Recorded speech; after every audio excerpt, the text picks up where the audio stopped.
everyone, to the podcast of thrills, chills, and big-ass dicks. That does not rhyme with the first two things. It didn't have to.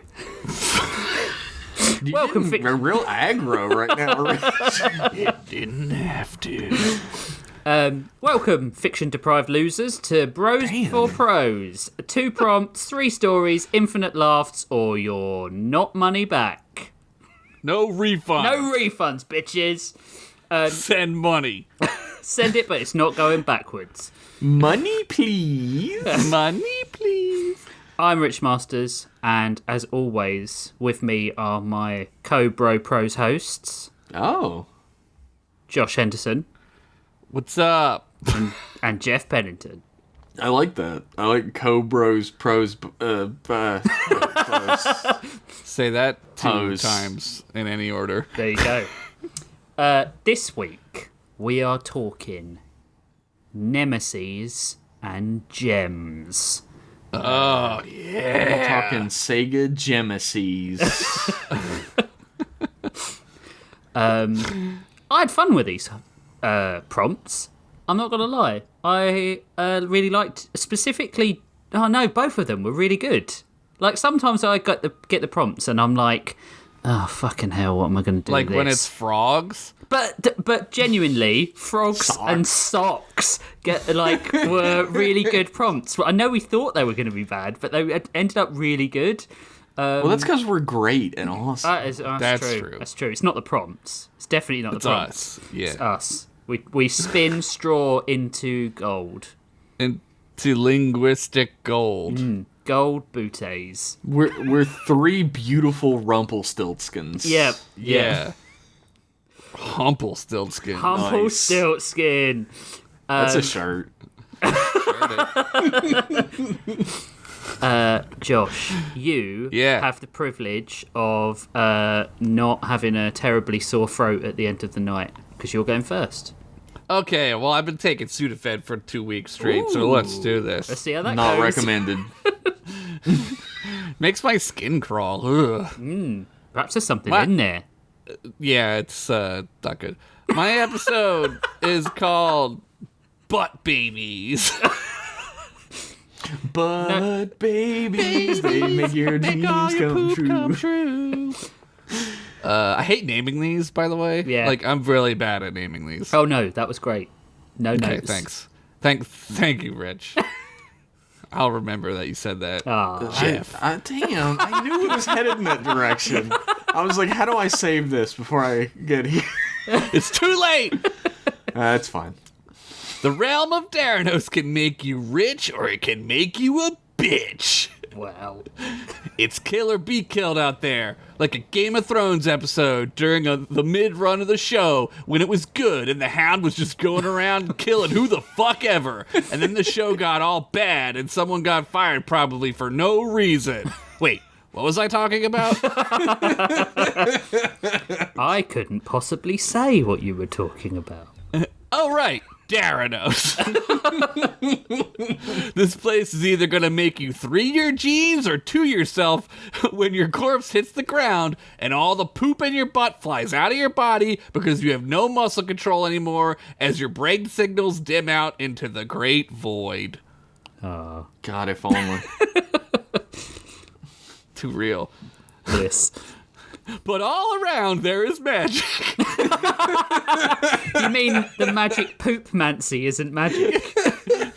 Fecalmancy is the name. Oh, Rich. okay. Sorry. Fecalmancy. Add that to the wiki. Shared it. Oh, no! Like when you eat a peanut butter sandwich and the rest of the day you smell like peanut butter. Or like mustard if you had a hot dog and it got on your hand. They don't make water hot enough to get rid of that smell.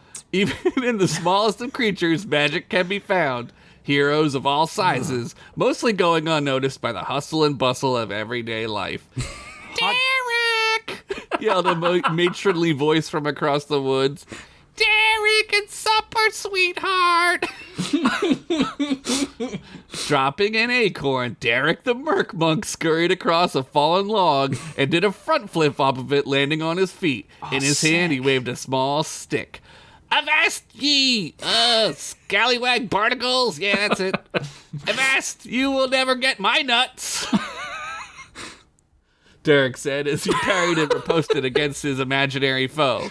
With a final thrust, he slew his adversary and raised his acorn above his head in triumph. Derek, come on, sweet baby cakes, mama's baby boy, his mother yelled again. The birds above chirped and sang like some kind of lame-ass Disney film as Disney scurried his way home. He climbed the tree that he had known as his home his entire life and saw his father sitting on the porch smoking a tiny pipe of Daranosian doob. Are you winning, son? His father asked. As Derek hurried through the little wooden door on the side of the tree. I killed a pirate and then I found an acorn. I'll have to go back to get it tomorrow. I'm ready to help out with the nut gathering this year, Papa, he said enthusiastically. Well, I don't know if you're ready for that much responsibility, but I'm sure your mother and I can find something for you to do to help out. Derek nodded, then headed into the tiny Murkmonk-sized bathroom to wash his paws in the tiny Murkmonk-sized sink. Aww. Yeah, Murkmonks invented running water. You don't think they could? The fucking Romans had all kinds of shit like running water and even vending machines. And those fuckers thought sticking a banana peel up your cooter would prevent pregnancy. Spoiler, it does. Maybe they thought that the jizz would slip on the peel on its way up to the uterus. Either way, do not stick a banana peel up any hole in your body. It can cause sepsis and you will smell like a bag of old unwanted Halloween candy. True. I imagined that the jizz is like going in a circle, like when you slip on a banana in Mario Kart. Yeah. Or it does that never-ending slip where it just you slide across the floor, and then like you go across the screen and show up on the other side of the screen. Yeah. Well, that's how it keeps you from getting pregnant. You just go on and off the screen forever. Yeah. Perpetual motion engine. Yeah. Infinitely. Where was I? Okay, here we go. Mom, did you ever have that I stuck a banana peel up my cooter feeling? A commercial on the All-C Ball said as Derek entered the living room. His mother was in the kitchen cooking acorn cobs. Oh, that's genius. Derek's favorite summer treat. Soon the family of three was sitting around the tiny table, munching hard on their tiny food. Derek, I'm going to need you to go into town tomorrow and sell some of these acorns for other acorns, his mom said. Your father and I know how much you want to help out with things around here. Since the acorns are both what we eat and our money, we figured it wouldn't be too confusing for your little kid brain. Aw, gee, Mom, tomorrow, Derek said, rolling his eyes, I was going to head over to Wet Log Barracks with Squeak to watch the Merc Knights practice fighting. Derek, his father said, patting him on the head, you said you wanted to help. If you ever want to be a Merc Knight, you must first learn to help your parents. Do what your mother says so I don't have to hear about it later. That night, Derek lay in his straw bed. He dreamt of riches and bitches. He dreamt of being a world-famous knight covered in gold and jewels as Murkmonk ladies bathed him and picked lice off of his golden red fur. Oh. Fuck, I'm gonna be so cool, he murmured in his sleep. And then he probably had a wet dream, or at least woke up with his tail as rigid as the silver bridge right before it collapsed. Too soon? Yeah, definitely. Know your audience. I am saluting. The Mothman tried to warn us. He tried so hard. Nobody listened to him. Damn you, Richard Gere! He was on the top going, hey, this bridge sucks! The next day, where am I at here? Whoops. Too soon? Sure hope that Hatman doesn't visit me tonight. Narrator slowly unzips pants. The next day, Derek awoke to the sound of those damn birds chirping, and it was magical as all fucking shit. He grabbed his favorite stick and cloak made out of an old piece of a paladin's cloak and headed to the kitchen. Remember, Derek, his mother warned, trade these acorns for money acorns. Don't let them swindle you, and watch out for rats. If you see a rat, run straight home. Yeah, Ma, I got it, he sighed, then swung his stick around, pretending to fight a rat. This is As racism? Derek made his way out of the porch, his father was already sitting on the chair relaxing, sipping his acorn coffee. Good luck, son, he said. What? I was going to say, careful if those rats have guns. You just wait. Oh, no. Good luck. Good luck, son, he said proudly. With only a nod, Derek scurried down the tree off to his first adventure. They grow up so fast, his father said to himself. Just then, the annoying neighbor Clarence started up his moss mower and began to mow. For the love of God, Clarence, it's 7 a.m. on a Scatterday. Can you at least wait until my morning wood goes down before you start mowing your damn precious moss? Fucking Clarence, somebody could be writing a recording a podcast right now at this very moment. Have a little perspective, you ding-dang nutless fool. Wow, that got way too real. I don't see how that applies to my life, to be honest. Clarence. Derek quickly made his way to a trail that was used by the humans and followed carefully alongside it. He whistled joyfully as he saw the edge of Grawl up ahead. There he would trade his acorns for other money acorns. If you think that concept is ridiculous, think about what it is you do for a living. You're doing an imaginary job for imaginary non-physical number that you use to pay imaginary bills with. Yeah, think about it. I dare you. You won't do it. I won't. Hey, Derek! A friendly voice rang through the woods and nearly scared the piss, poop, and jizz out of him.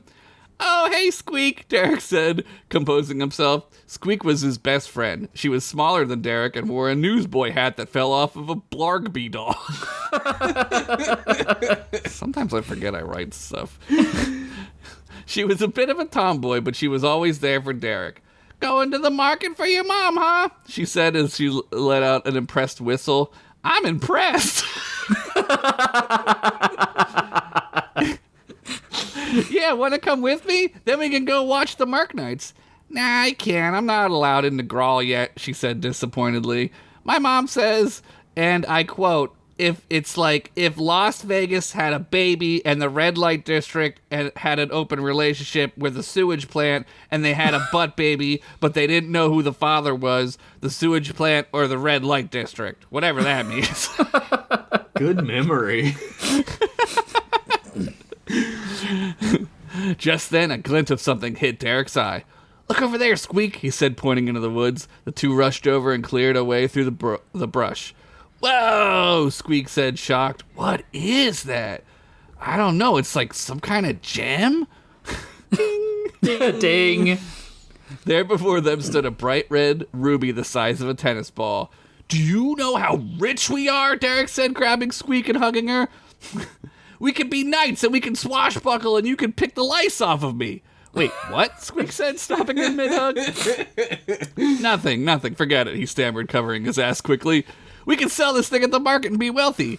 Yeah, but... Squeak looked down. I can't go to the market with you, remember? The butt baby in the red light district and yada yada. It's okay, Squeak, Derek said, reassured her. I'll go and I'll come back home and we'll be rich and famous. And then we can get Murk married, he said, that last part under his breath. What was that last part, Squeak said with a smile? Nothing. I just farted really loudly and it sounded like I said something. But I better go now because of how bad the fart smells. I'd hate for you to have to smell this totally not real made up fart that I just farted out right now in my butt. And it was so gnarly that it sounded like I said I wanted to marry you. Flawless. Got it. Stuck the landing. Okay, she said, shaking her head. Be careful, but don't let any butt babies get you, she said, giving him a kiss on the cheek. Aww. Derek turned bright red. He picked up the gem and carried it as best as he could. This thing was huge. Not wanting to look stupid, he pretended that it was a, quote, ain't no thing to carry in front of Squeak. Yep. Good thing I do 4,000 tree-ups a day, he said, faking confidently. This ain't no thing, as they say. As they say. Soon Derek made his way to the outskirts of Grawl. All around were merchants and beggars, and even a dogman was humping another dogman. Watch out for butt babies, Derek said to himself. Hey, you there, a voice shouted. You with the gem! Derek looked around but saw no one. "Down here, boy," the voice said. Looking down, Derek finally saw 2 yellow, beady eyes in a sewer grate. He couldn't make out anything other than those piercing eyes. I'm not supposed to talk to strangers," Derek said reluctantly as he slowly moved away from the grate. "I'm not a stranger, boy. I'm a connoisseur of fine jewels." Yeah, that's it. "And I see you have yourself a whopper of a doozy of a gem." Derek instinctively held tighter onto his treasure. "I'm going to sell this at the Murk market inside the city so I can be a knight and marry my friend who doesn't know I love her, but I secretly do." "Whoa, a man who knows what he wants and the drive to achieve his goals," the yellow-eyed stranger said. "Say, how's about I sell that gem for you for a small fee and you don't even have to go into the city?" "I don't know, mister," Derek said. "I have to go in anyway to trade these acorns." "Acorns? I love acorns," the man shouted. "Acorn on the cob, my favorite dish." "Me too," Derek said excitedly. Oh, no. Not noticing that he was now moving closer to the man in the grate. "Say, I'll take a look at this gem and then you tell me where you live and I'll hand deliver the acorns myself." "Okay," Derek relented. Oh, Derek. "But first I have to ask, are you a butt baby?" "A what?" the man said. "What kind of weird-ass little kid-ass question is that? I mean, no, I'm not a butt baby. I am a trustworthy jewelsmith who loves jewels and making fair and totally legitimate deals with children in a non-creepy way. Nope, nothing creepy here. Move along, officer," he finished with a nervous chuckle. "Well, okay. Here," Derek slowly began to place the gem into the sewer. "Now, boys," shouted the yellow eyes. Oh, no. Just then, a dozen spiders swarmed around Derek and the jewel. Derek won his pants as fast as a virgin threes himself on prom night after a dry hump sesh on the laundry room floor. So specific. So specific. The spiders' crackling mandibles chittered against the jewel as they tried to gain purchase of the gem. Derek tried to use his stick to fight them off, but it was too late. The lead spider shot hot white webbing out of his butthole thingy and began to wrap up Derek in a cocoon of warm, sticky death. His voice was muffled by the silk web as he shouted for Squeak, or the PODs, or anyone. Even though the streets were bustling, nobody took notice of what went on beneath their feet. To them, it just looked like a bunch of spiders had pissed off a Murkmonk. As Derek's screams got quieter and quieter, Yellow Eyes sank back into the sewers until it was deathly silent. The only thing that could be heard was the noise of commerce around the square. "Mr. Sirmonk!" Squeak shouted as she ran up Derek's treehouse. "Mr. Sirmonk, Derek, he's in trouble!" she panted as she reached the porch. "Slow down, Squeak," Derek's father said. "What happened? Tell me everything." Squeak told Derek's father everything about how Derek and she had found a giant gem and how he was going to Grawl to sell it, about how there were butt babies in Grawl, and how Derek had farted so heinously it made it sound like he said he wanted to marry her, and how unchecked gastrointestinal issues can lead to severe buttitis, or at the very least, severe stank butt. After hearing all this, Derek's father turned to Derek's mother. "Wife, get my sword." Then there was a montage of Derek's father suiting up like in an Edgar Wright film with quick zooms and cuts.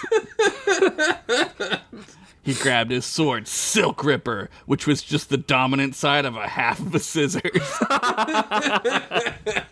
It was named Silk Ripper because of the ease of which it cut through silk. Either that, or it was named as such because of all the silk panties it ruined after hot Merc babes saw it. I guess then it would be called Silk Moistener, or like Silk Wetner or something. Either way, chicks lost gallons looking at this thing.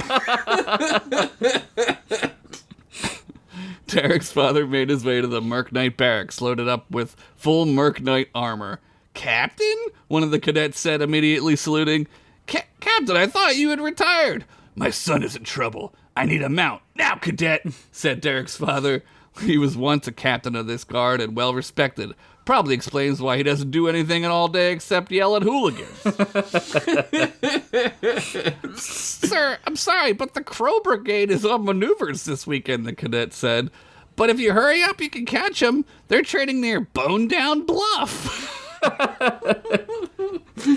The captain turned and quickly saluted the cadet.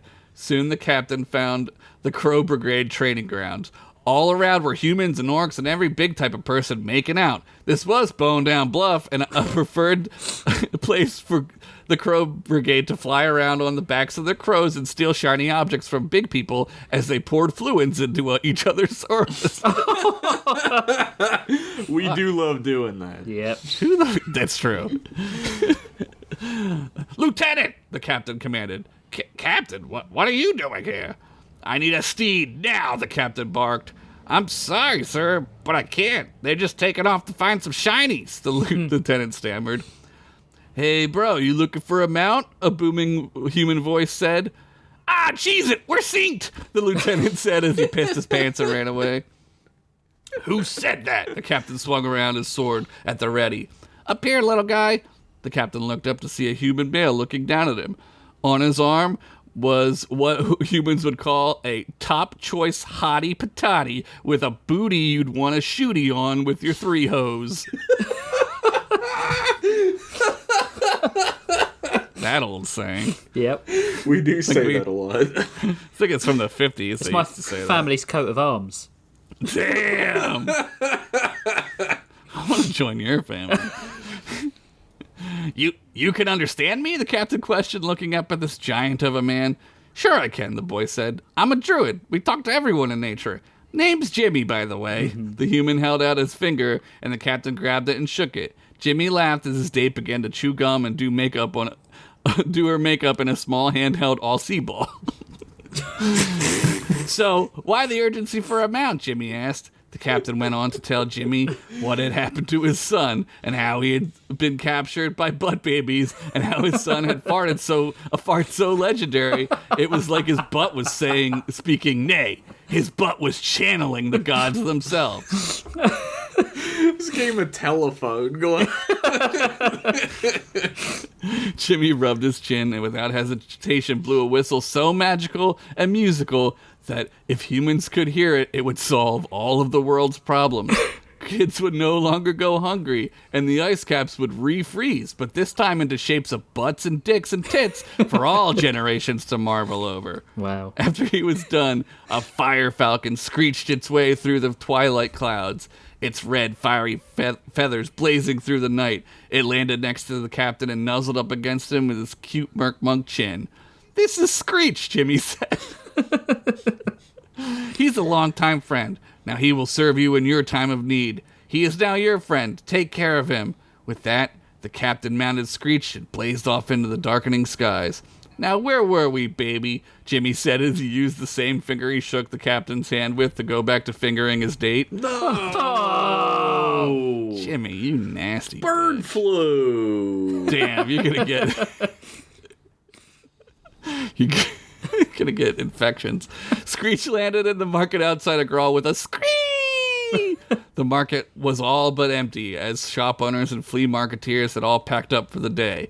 A single tumbleweed blew by, so you, the audience, know that it was empty and quiet.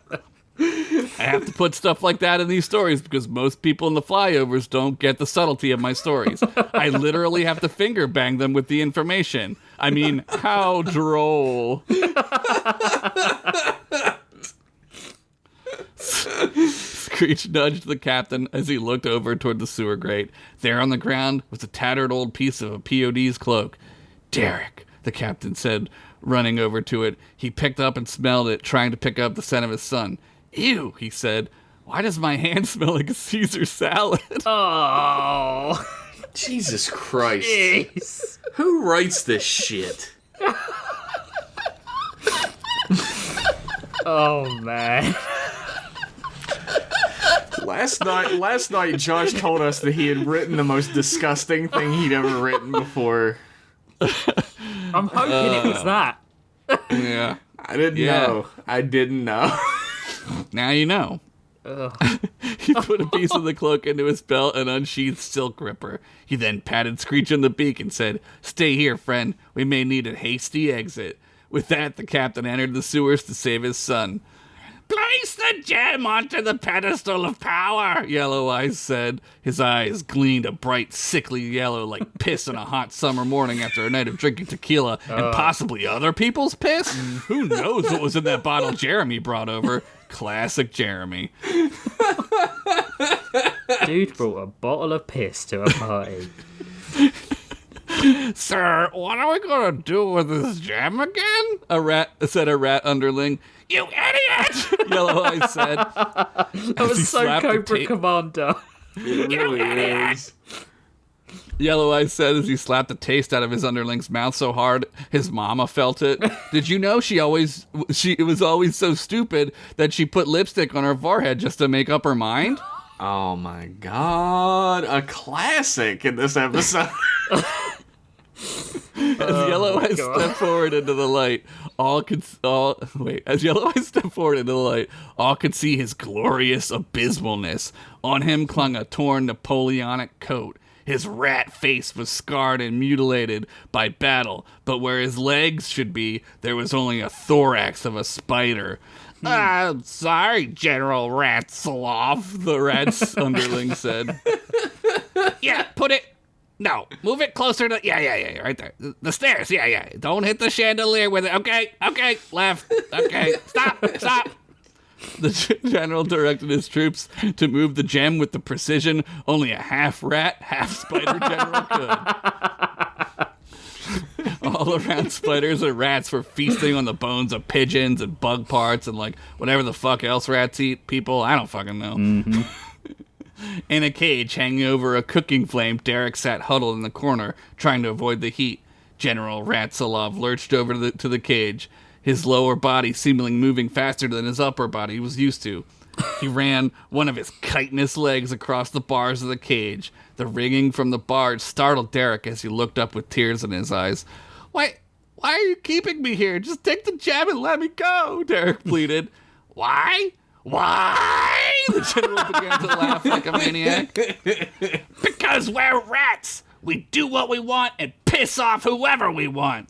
With this, the entire room of rats began to cheer. The spiders chittered in agreement. And with our new spider brethren, we will defeat all of our nemeses. Nemesi? Ding. Ding. Nemesauces? Ding. Ding.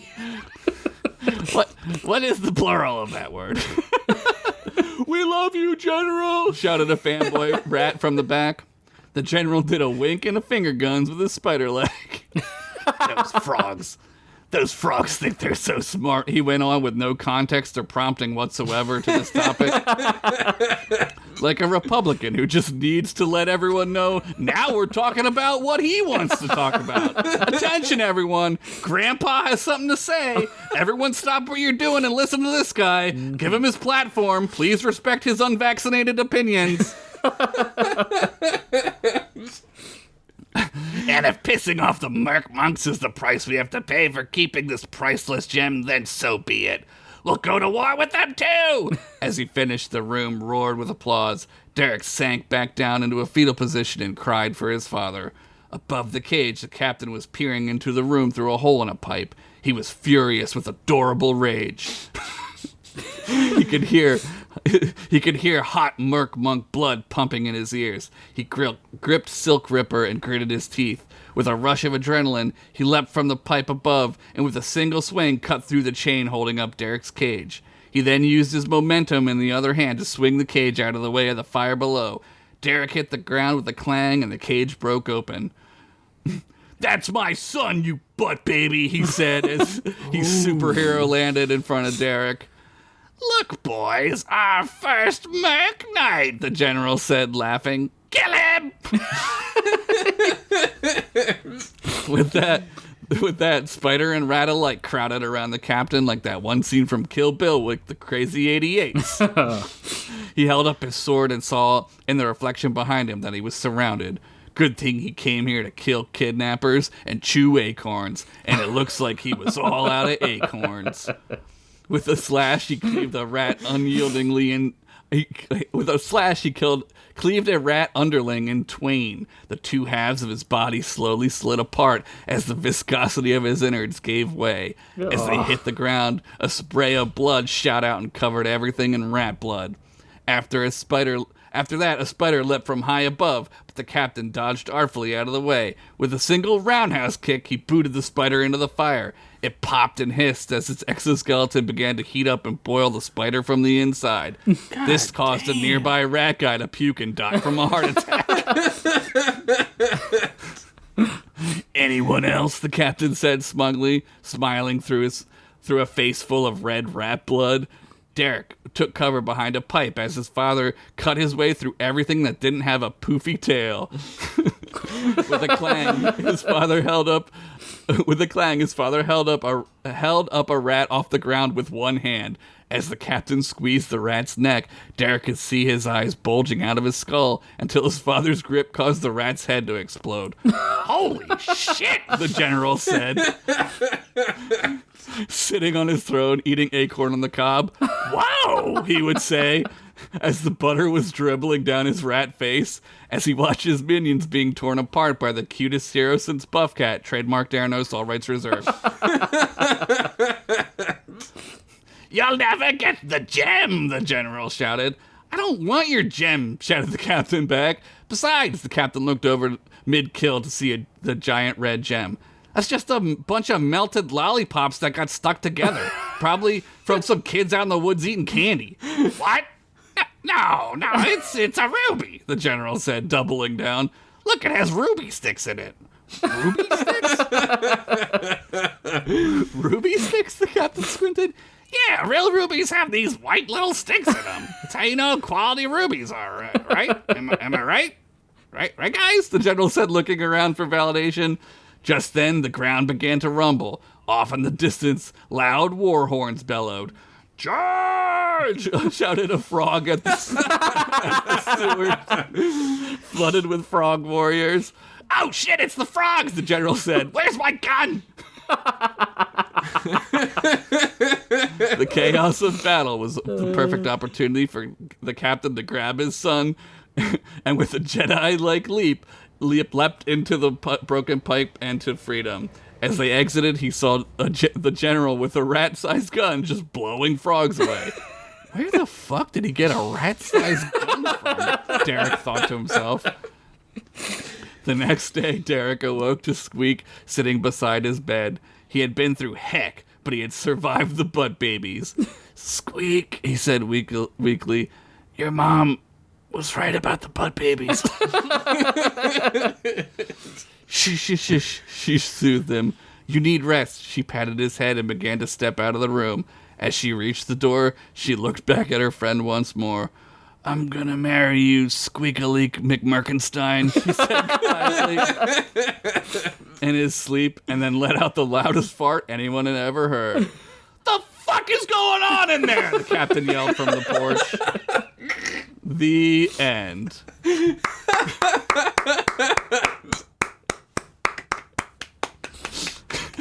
Oh, it's so Fucking good. amazing. It's the stupidest thing anyone's ever written, man. I love the never-ending frog-rat war coming back. Yep. Yeah, I'm glad it's back. never ending. Yep. Yo, Josh, this is neither here nor there about like how funny that was, because that was fucking hilarious. Okay. But like your writing style has become like so descriptive, and like I feel like I'm there. There's like a little bit of like poetry to it. Well, I have to up my game because you guys are like real ass writers. Oh, whatever. That's why I have to. I've learned. I feel I'm like adapting. we're all affecting each other's writing pretty heavily. Yeah, but you guys didn't ever say anyone's cooch smelled like a Caesar salad. Yeah, that's true, and I never will. Yeah, we are both pretty deficient in that way.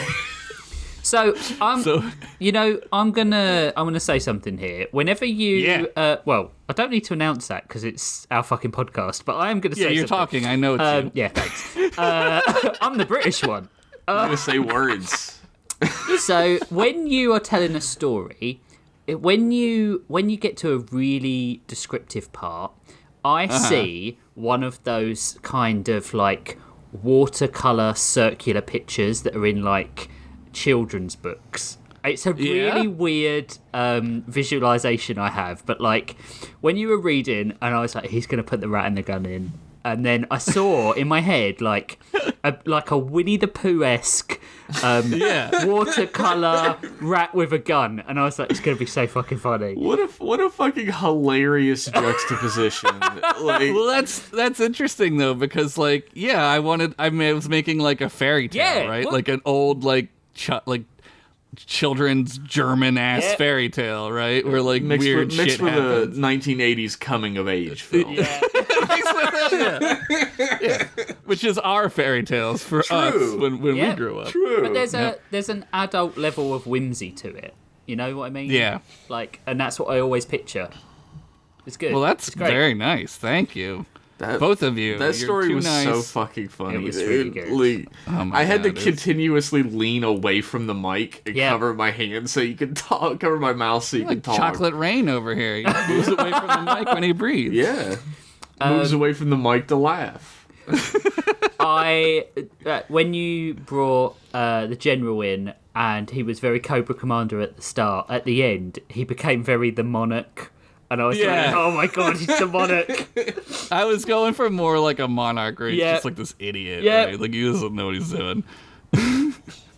And like, great. who gives a fuck about rats fighting frogs? Like, who Only gives the a shit? rats Rats and and the frogs. It's so stupid. Yeah. Apparently the mercenary army that is the spiders also Yeah. care. Yeah, they're only in it for the gem, the candy gem.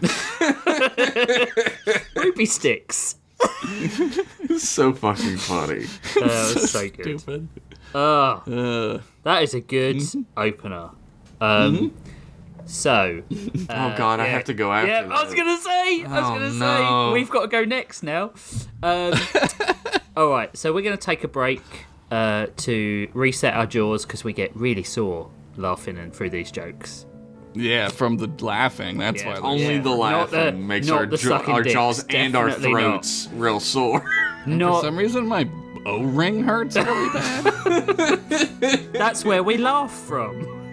If you're I gonna think have we a need to really use- deep laugh, I think we need to use more story lubrication next time. definitely. Have you tried Caesar salad dressing? We're having a break. We're taking a break right now. Break.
We're back, peeps. We've had a delicious salad with an undisclosed dressing on it, and Vinegar.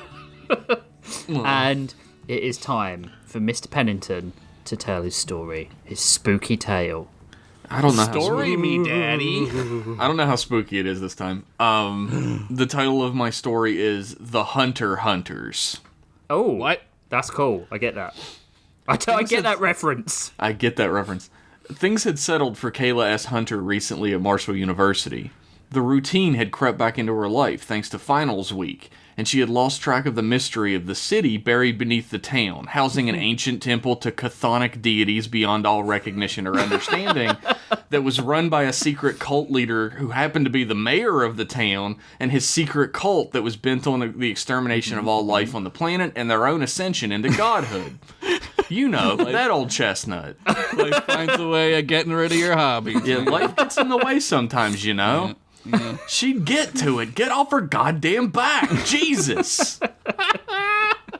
On this particular Friday morning, she was sitting in her big, comfy secondhand chair in her small, cramped secondhand office, grading papers for the end of the semester and trying her hardest to get ready for the next one at the exact same time. That's right, kids. The exciting and fulfilling life of a teacher. All the pressures of corporate work, babysitting psychopaths, and convenience store clerk levels of gun danger. Plus absolutely dog shit pay on top of it. It's not like it's shaping the minds of literally everyone who'll ever make decisions for us in the future or anything. It's definitely not the most important linchpin job of our entire society or whatever. Sign up today. Fuck you. To be fair, Jeff, it's more dangerous than a convenience store clerk. Extreme bitterness aside, Kayla looked up from her stack of poorly documented and even more poorly written historical architectural design essays to her brand new assistant across the room. Have you gotten the revisions done on next semester's syllabus like I asked you to yet? It's been 3 hours. Here we go. Oh, no. I'm writing Reader times Kayla Hunter fanfiction right now. Oh my. I haven't had any time. In this one, you and the Reader go on a romantic late-night museum trip and end up fist-fighting a super spooky living dinosaur skeleton. Isn't that rad? Myrtle Smelly answered back, bobbing her head up and down in a frantic nod to agree with her own statement. All possible after her little nearly full decapitation whoopsie in her last appearance. Thanks to a medical neck brace she had tied off tight around the open, bloodless wound below. She's some kind of weird zombie now or something? I don't fucking know. I don't write this shit. Yeah. Are you more of a queening type lady or a pegging type? Myrtle asked, furiously typing on her laptop. I don't know what any of the words you just said to me mean. Could you please just do the goddamn job I had to hire you to do for like 5 fucking minutes? Kayla groaned out loud, rubbing at her temples with both hands to try to massage the reality she was forced to live in away. It never does work. What job? Assistant Monster Slayer? Because I'm ready to rock right now. Myrtle leapt up out of her seat and began kicking at the air and making those Bruce Lee noises that everyone makes when they're really kung fu-ing hard. You know the ones. Fuck yeah. Look.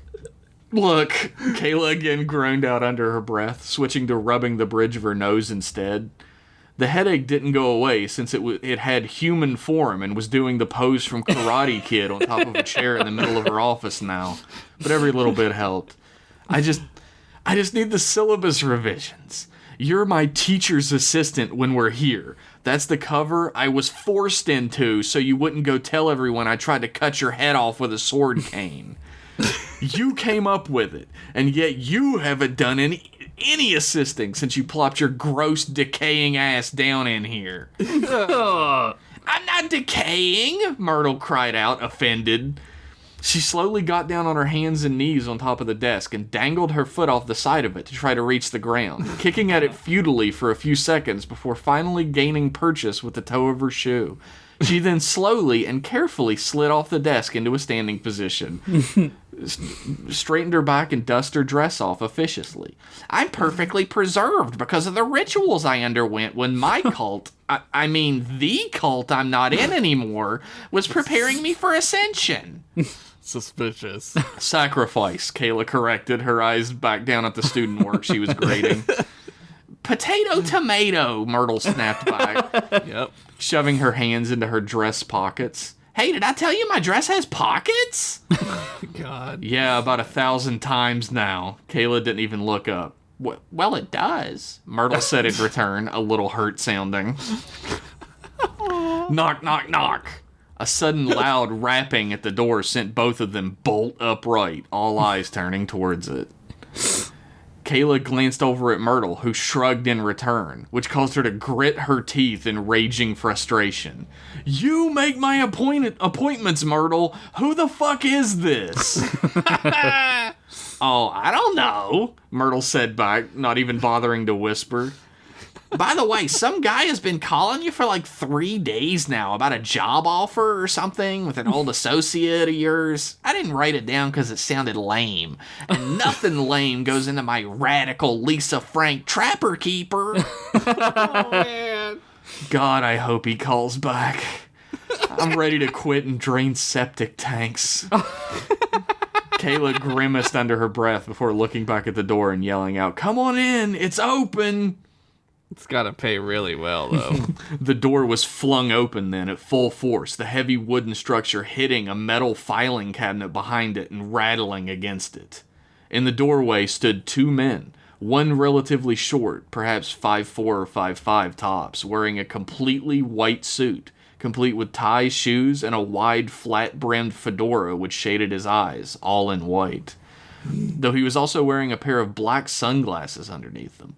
He carried in his right hand a cane, perfectly fitted for his size, wide and blunt, with a gem set in its handle, which he leaned on quite heavily. Is it a lollipop? There's no ruby stick in it, so probably not. Oh, that's how you know. The other man was gargantuan, standing easily over 7 foot tall or more, and was wearing a strange white veil and mask over his face, which only showed his eyes beneath. Dark black and inky, staring with a sort of malice from within the darkness that was absolutely palpable at a glance. He was dressed in a gigantic brown overcoat, which was tied snugly shut to the point it was impossible to see what else he was even wearing. His hands were deeply hidden within the pockets of his overcoat, purposefully. His breathing, slow and heaving, could be visually clocked, almost like a caged animal. "Good morning," the small man hissed out, tipping his fedora like even more of a tiny, creepy incel.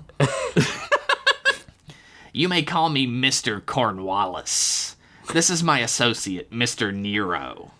The gigantic man, whose head reached above the admittedly huge wooden door frame, simply nodded. Honestly, the completely human gesture was kind of relieving to see from him, given his animal-like glare and countenance. Ooh. All right. Do you have an appointment? Kayla eyeballed the both of them over. They both seemed human enough for now. She did prop her own cane against her desk within arm's reach, though, just in case. "I'm afraid not. But you will want to hear what we have to say, I assure you." Mr. Cornwallis grinned, taking a handkerchief from his breast pocket and dabbing around his thick neck. He's a Nazi. You can spare the time. "Now looky here, you little pipsqueak-ass runt," Myrtle yelled.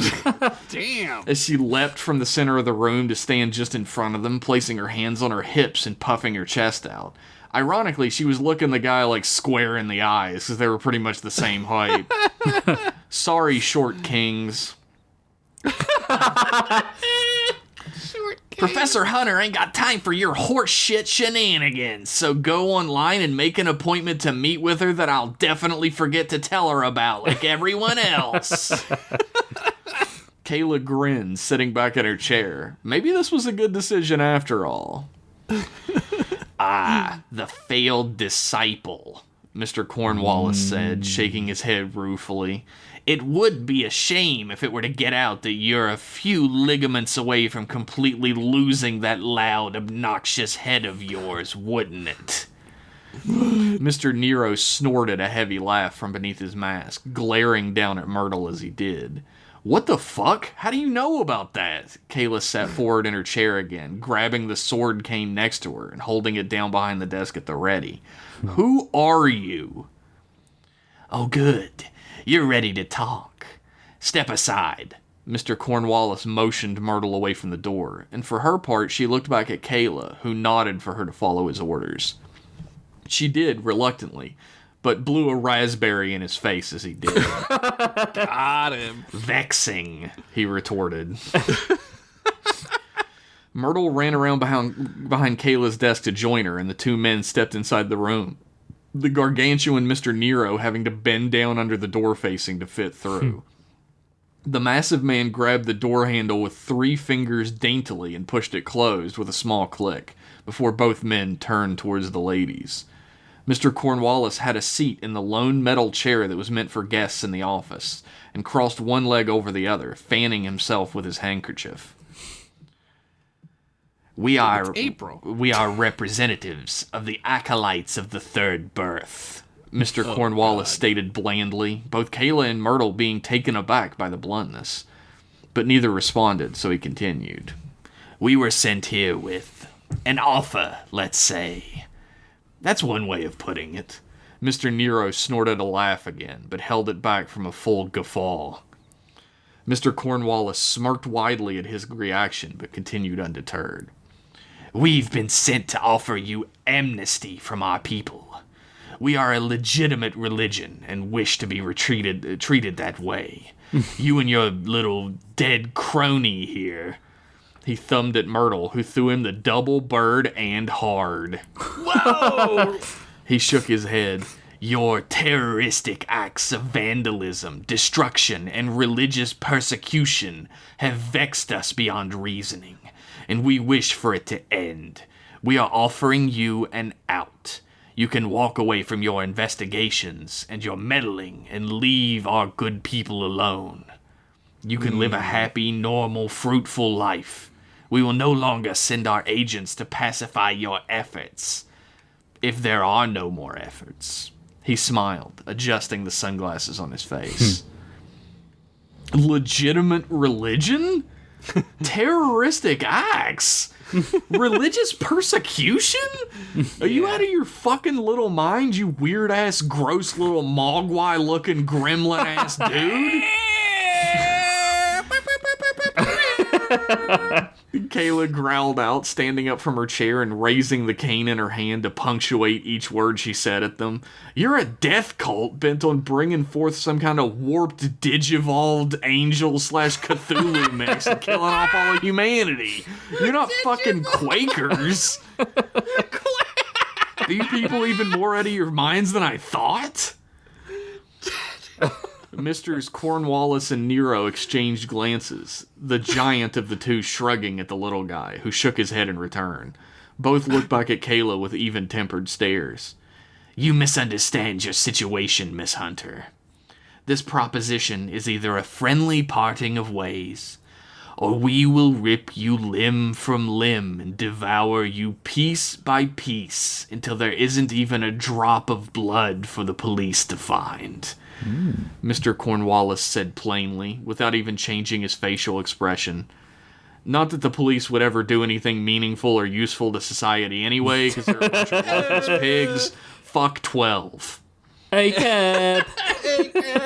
What the hell? Kayla said, grasping onto the hilt of her cane sword and beginning to yank it out of its scabbard. Mr. Cornwallis raised a hand to stop her, and she did indeed stop this time, trying the old thinking before acting thing that she'd been trying to drive into Myrtle's brain for a week now. Unfortunately, that lesson hadn't quite landed yet, and Myrtle was hurtling over the desk into a drop kick towards the smaller of the duo, screaming, "Fuck your shit!" at the top of her lungs as she did.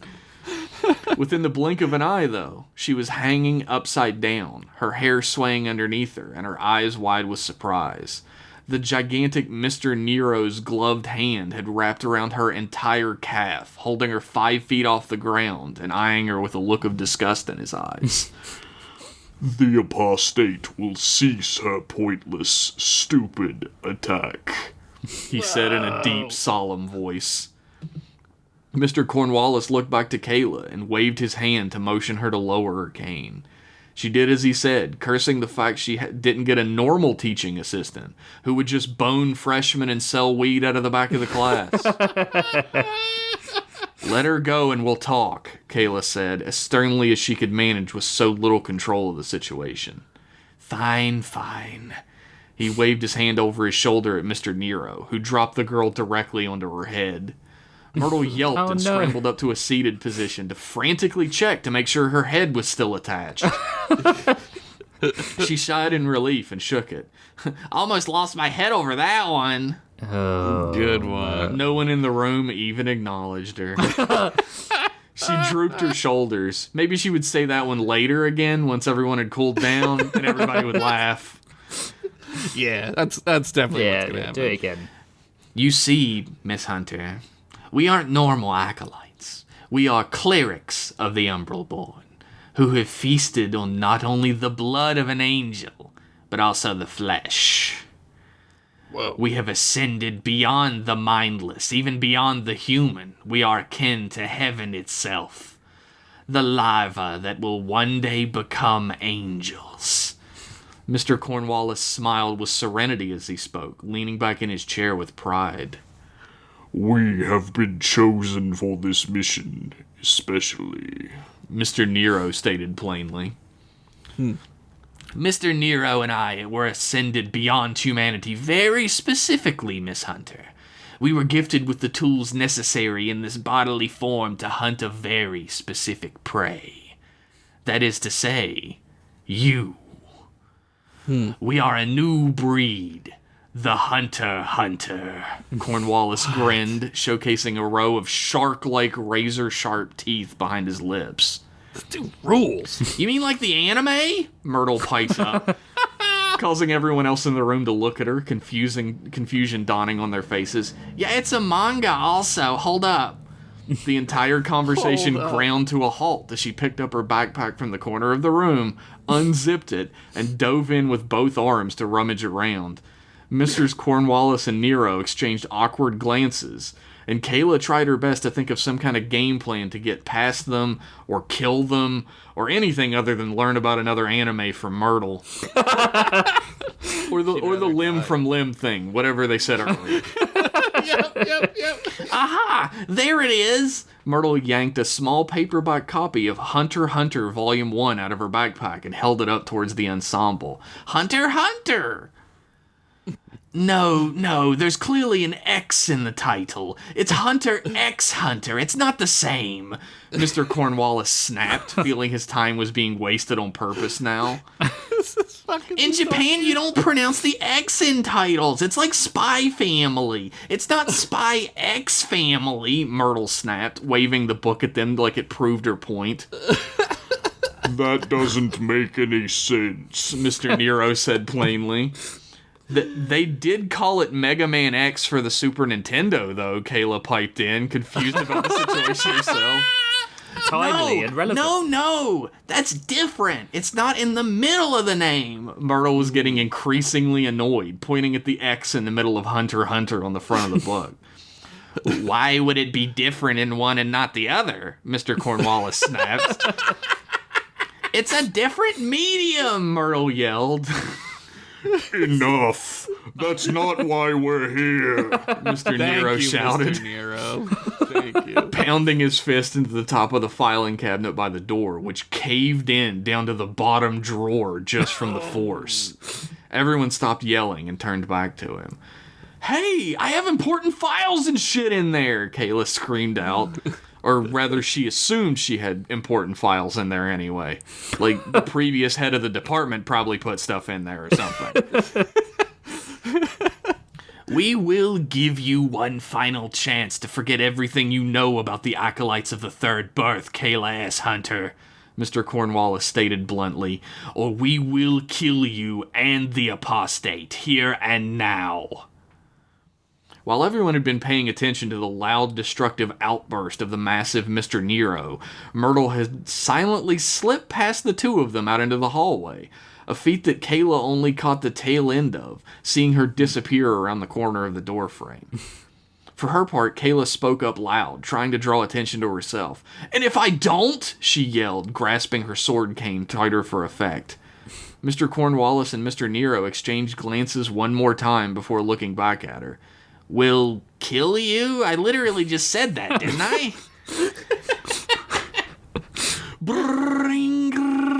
The fire alarm blared to life, startling everyone in the room to alertness immediately. The two acolyte clerics turned their eyes away from Kayla to the hallway just long enough for her to leap onto the desk and bound off of it through the air, unsheathing her silver-bladed sword cane in the meantime. A quick swipe of the blade as she passed Mr. Nero, and she was resheathing it once again in the hallway as she slid to a stop across the way, a wide grin on her face. But when Mr. Nero turned to face her, a long gash in his overcoat on his left arm was all that was left. But beneath it, only a small mark across what looked like a blackened carapace could be seen. Oh, shit. He grunted a rueful sound and then turned his gaze to Mr. Cornwallis. "Oh, very well. Negotiations have failed just as you said they would. No need to rub it in. Kill them quickly and minimize witnesses." Mr. Cornwallis stood up from his chair in the office and leaned again against his own gem-topped cane. I said gem again, in case you missed earlier that I said gem. I got Ding, that. ding, ding, ding, ding, ding. Also, these two guys are the Nemeses, if you're too dumb to grasp that one too, you big dumb bitch. Ding. Not you For the guys, the flyovers. audience. Yeah, it's for the flyovers. And also not you specifically, audience member listening right now. You're You got it. cool. Mr. Nero huffed in approval and turned back to the hallway. By this time, Kayla had gotten back up to her feet and unsheathed her sword cane again. She wondered, why had she resheathed it to begin with? To look cool? But for who? It's not like there was an audience of people watching her performance and deciding if it was cool or not. That's ludicrous. This is an audio medium. That's a twofer for fourth wall breaking for you. That's a double fourth wall break. Mr. Nero reached over to the gash in his overcoat and stuffed his long gloved fingers into it, yanking it back and off of his body in one fluid motion. The fabric ripped away from the force like paper, up the arm and around the back until it simply fell away from his body onto the linoleum hall floor. His actual form revealed was covered in black, spiky, armored carapace on almost every inch of his body. The plates overlapping and shifting as he moved, the spikes jagged and soaked in some strange purple liquid that seemed to singe the air as it touched it. Lean. He's drinking lean. He threw his gloves onto the ground, revealing blade-sharp metallic fingers, edged along four sides and with a double jagged point at the end of each finger, explaining just why he had been so careful not to show or do much with his hands before. And then there was one final reveal to them. One jagged bladed hand grasped onto his veil and ripped it away, revealing a set of double mandibles where a mouth would be, chittering and flitting around the dripping, vacuous maw beneath it, and a secondary set of red, bloodshot human eyes beneath his own, glaring viciously down at Kayla. Now, any normal person would shit and piss and run in that order. But Kayla wasn't a normal person, so she just fucking ran. Well, plus as well, she's been, like, exposed to Pavlov by now, so she's seen true horror, right? Yeah. And Myrtle was just in the room. Yeah, so That's what could get true. worse than That's that? very true. Girl Pavlov. You see, normally a silver blade not only cuts into one of these acolyte horrors, it also burns at them like acid, usually killing them in a few strikes. But this one didn't even leave a noticeable mark. The idea of testing out another strike to see if it was a fluke struck Kayla as perhaps foolish, hence the quick exit. She ran full tilt, feeling the thing's breath on the back of her neck as she passed room after room, until finally turning the far corner of the hall and running towards where Myrtle had ended up. She was standing next to a fire exit with a bright cartoonish smile plastered on her freckled face. "Did you karate him to death?" she yelled.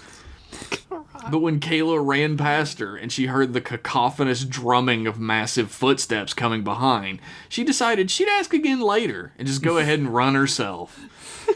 She placed one hand on top of her loose head and started galloping full speed after Kayla. Just gotta hold herself. Yeah. Mr. Nero swung one of his massive bladed hands through the corner wall of the hallway, sending a spray of stone, metal, and debris flying in every direction.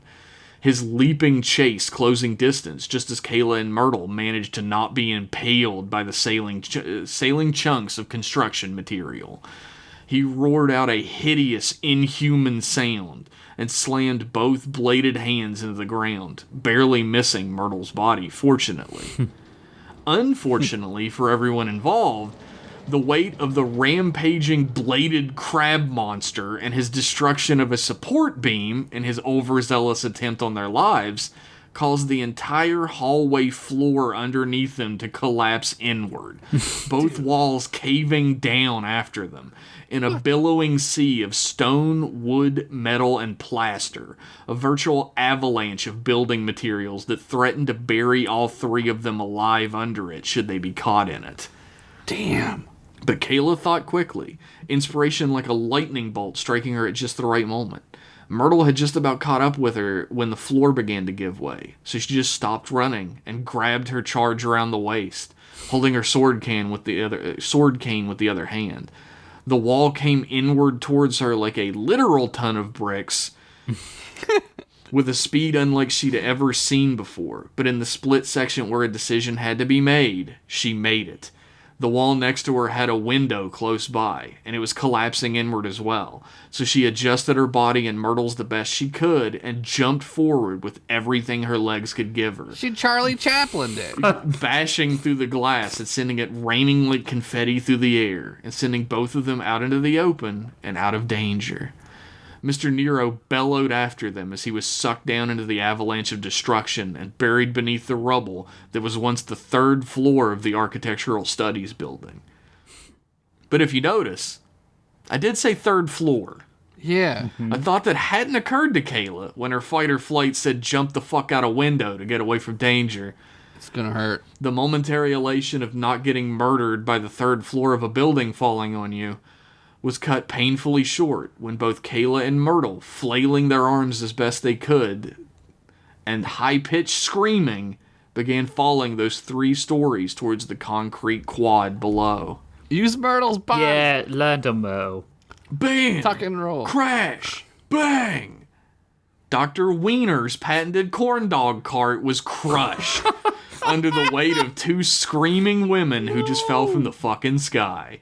Where am I gonna get my corn dogs? The canopy exploded into a million pieces, and the cart flung off its wheels and onto the ground. Disgusting hot dog water exploding into the air like a nasty water park. The small group of thing I said. No, it's not. The small group of customers waiting for their corn dogs were flung helter-skelter in all directions with the force. Dr. Wiener himself flying backwards into a gigantic bush and getting scratched to shit in it. Oh, Dr. Wiener. There was a moment of silence, only the sound of people scrambling away and the settling of hot dogs on concrete to fill it. Holy fuck! Kayla screamed, throwing the canvas canopy off of herself and popping back up to a seated position. She looked around frantically, throwing the canopy off further away as she did. Myrtle, are you okay? Did your head come off again?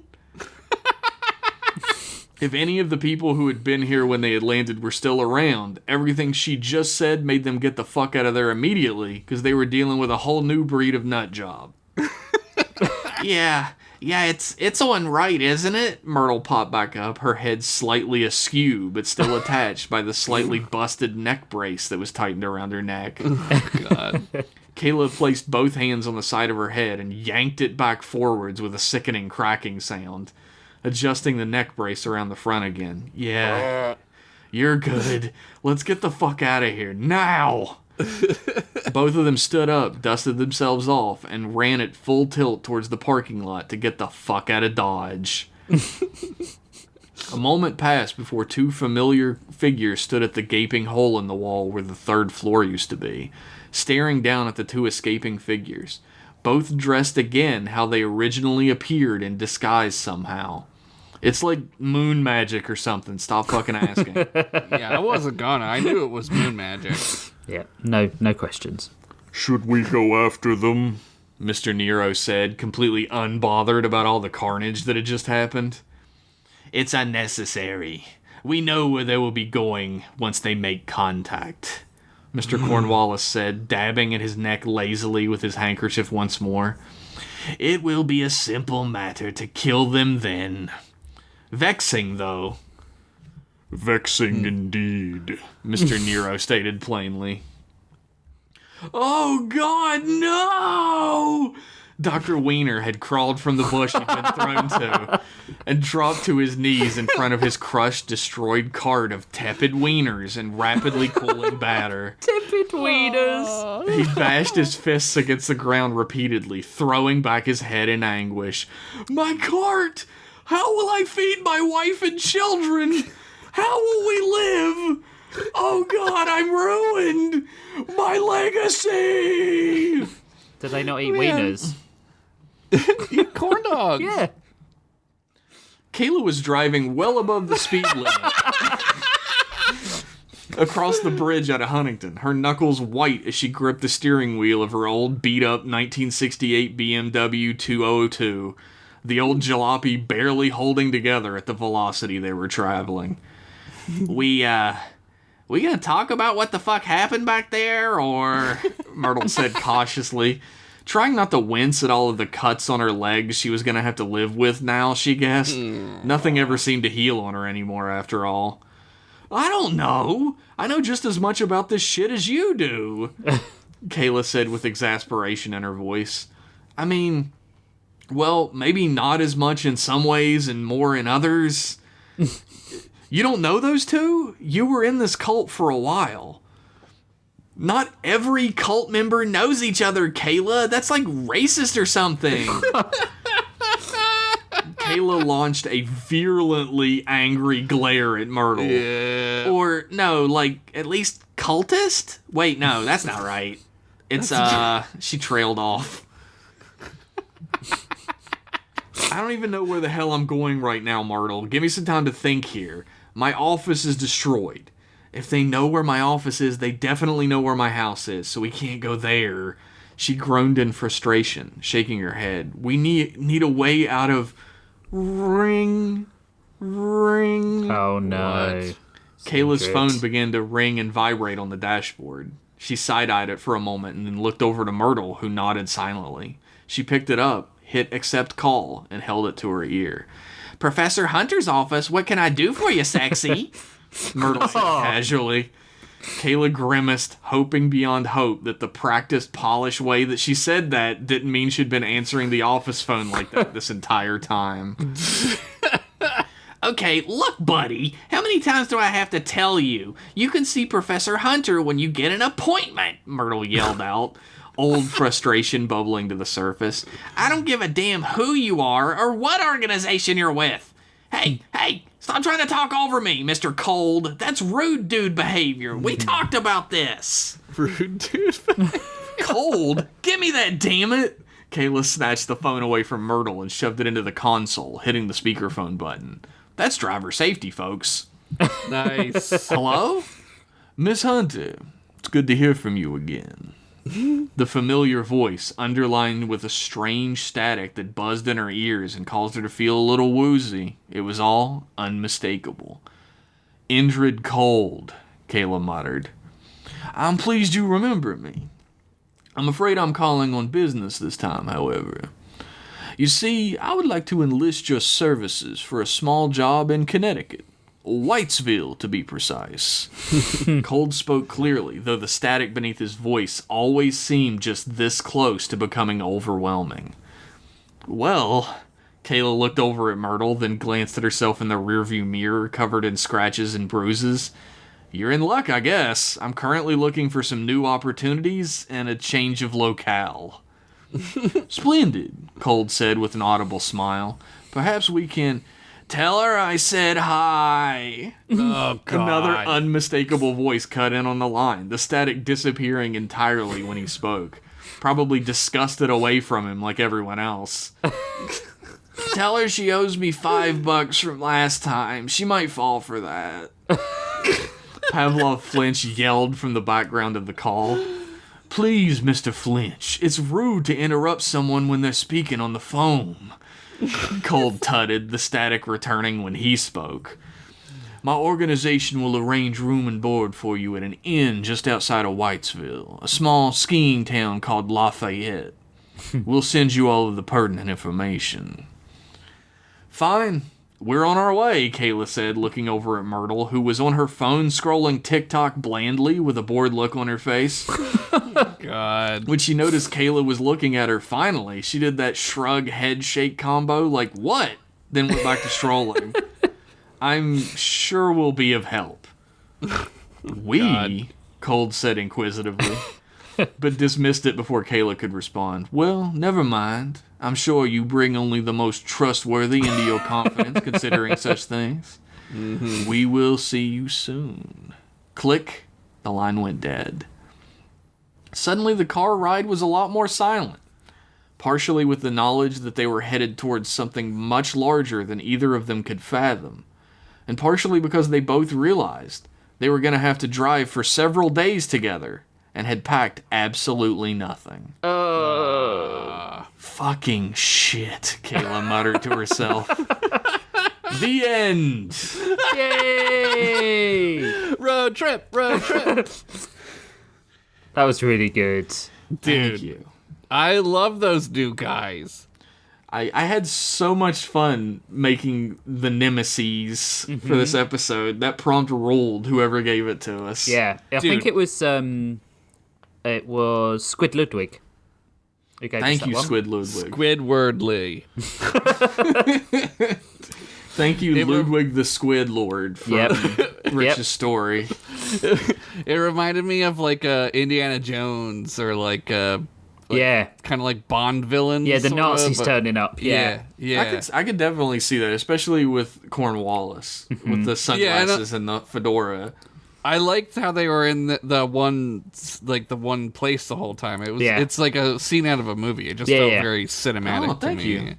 Yeah. I was wondering if I had a sort of a strange inspiration for those two, and I was wondering if you two would be able to pick up on it. Beaker and Bunsen. No, it's a short guy who doesn't reveal anything about himself or what he's capable of, who seems to be in charge of a gigantic guy who's like Those dogs from cartoons. No, the gigantic guy is like a brute who just like smashes shit up. Not the dogs from the cartoons. Vegeta and Nappa. Oh, yeah. I always loved their dynamic. So I was like, I'm going to base the bad guys kind of on them, except I'm going to make them both kind of eloquent speakers. Anyway. It was very anime. Yeah, it was good. The teeth, that's what got me. It was like Demon Slayer or something. I can see that. I had a great time making those characters, though. Nero They're great. is he from the same program that was making the hybridized monsters a couple of episodes ago? Oh, no. I guess I wanted to make it clear, but maybe I didn't, that Gestalt is not the same organization as the Acolytes. No. I was just wondering if somehow he was made by Gestalt. Just simply because like that sort of like double set of eyes and stuff like that. Yeah. Well, it's like how Cornwallis mentioned that they're the first ones to eat the flesh of the angel, and this is what's become of them. Yeah. Does it taste like angel food cake? tastes Because like- I love angel. Angel Delight. I gotta imagine it tastes like a pig ear.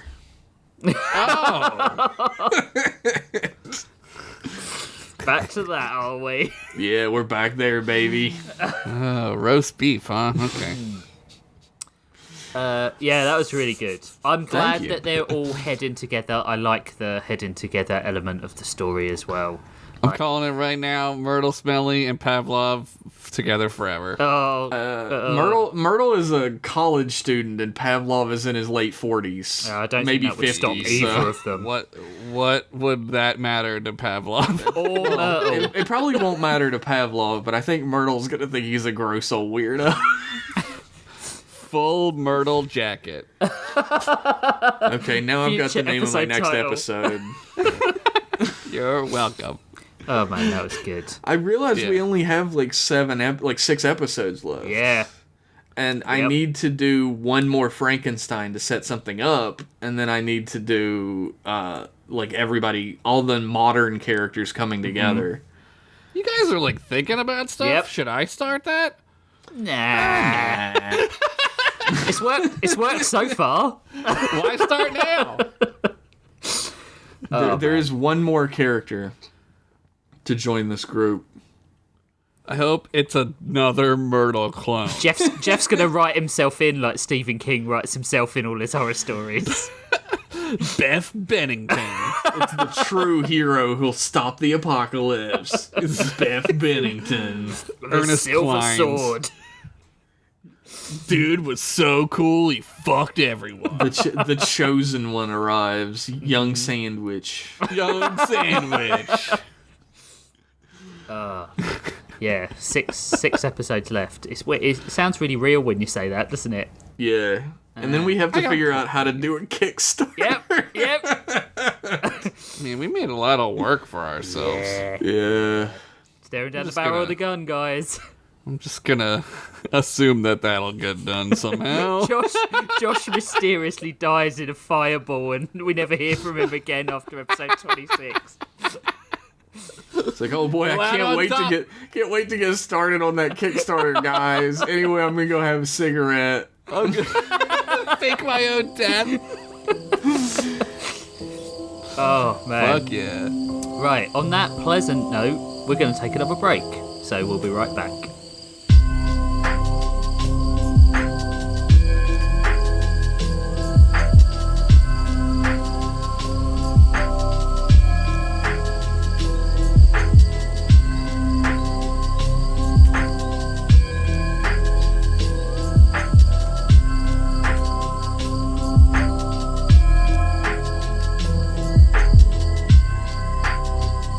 Welcome back. You've had the starter, you've had the main course. Now it's time for your bitter dessert. What? Why is it? Oh, it'll be Why did bitter, he say believe it me. like that? Believe What me, the it's, fuck is it's this man bitter. talking about? Who is this? Scary now. My episode is called "Oh Brother, Where Fart Thou?" Yeah! Finally, a title I can get behind. It had been a month since the way station, where everyone had been temporarily placated by deep desires intent on killing them. Since Lionel had torn them away from their wants and needs. A month since the Technomancer had butchered his two fellow dickheads and taken their power for himself. A month since the Technomancer had stolen Ellie away. Coincidentally, it was White History Month in the Talarian sector, a holiday conceived when the most annoying white factions, overzealous Snyder Bros, Gamergators, Crypto Hawkers, TERFs, and the mega-fascist, cannibalistic, irradiated gangs of cockroach men from post-apocalyptic Neo-Los Angeles that identified as white. Neo Los Angeles. Oh, and the NYPD. Getting my ACAB out early this week, bitches. Oh, fuck you, 12. Stop and frisk this, and then I show him my big old honking dick. Fucking revs his hog right in front of him. In that last 42 days, who said it was a human month? Don't be so ethnocentric, people. Lionel. I feel like I'm Changing the being paradigm. talked down to. Yeah. Welcome to a Rich Master story. The only thing he's killing this episode is my self-worth. Oh. It was already dead. Don't kill it, it's already dead. It's already dead. Lionel had had a lot of terrible days. There was the day Blotch had nearly taken his head off with a cudgel when he had said good morning. The day Grissom had refused to get him a new toilet roll and just zipped up and left him in the stall with his trousers around his ankles. Or when Doots and Mookie stopped conversations, or Ludwig got up and left whenever he entered a room. Or when he finally started watching that last season of Lost to figure out what all the fuss had been about and then realised it was going absolutely nowhere and meant absolutely nothing at all. God. Asterisk mark. Do not fucking talk to me about Lost. I've never seen it. Or care about it. Exactly. Have you watched Battlestar yet? I've watched more Battlestar than Lost. But on the ranking of shit days that both simultaneously sucked and blew, on the floor of the Tarkalian Ring Diner, home of the double insectoid parasite burger, absorb it directly into your bloodstream in 40 seconds and it's free and lethal. As a harvester held him by the throat and brandished a spinning saw blade at him, this was at the top. Well, maybe second to Lost. I can't believe you fell for such an obvious fake distress call trap. How does it feel to be this close to death, human? Lionel considered. To be honest, I won't have to find out what happens between Jack and Kate now, so it'll probably be a kindness. This is amazing.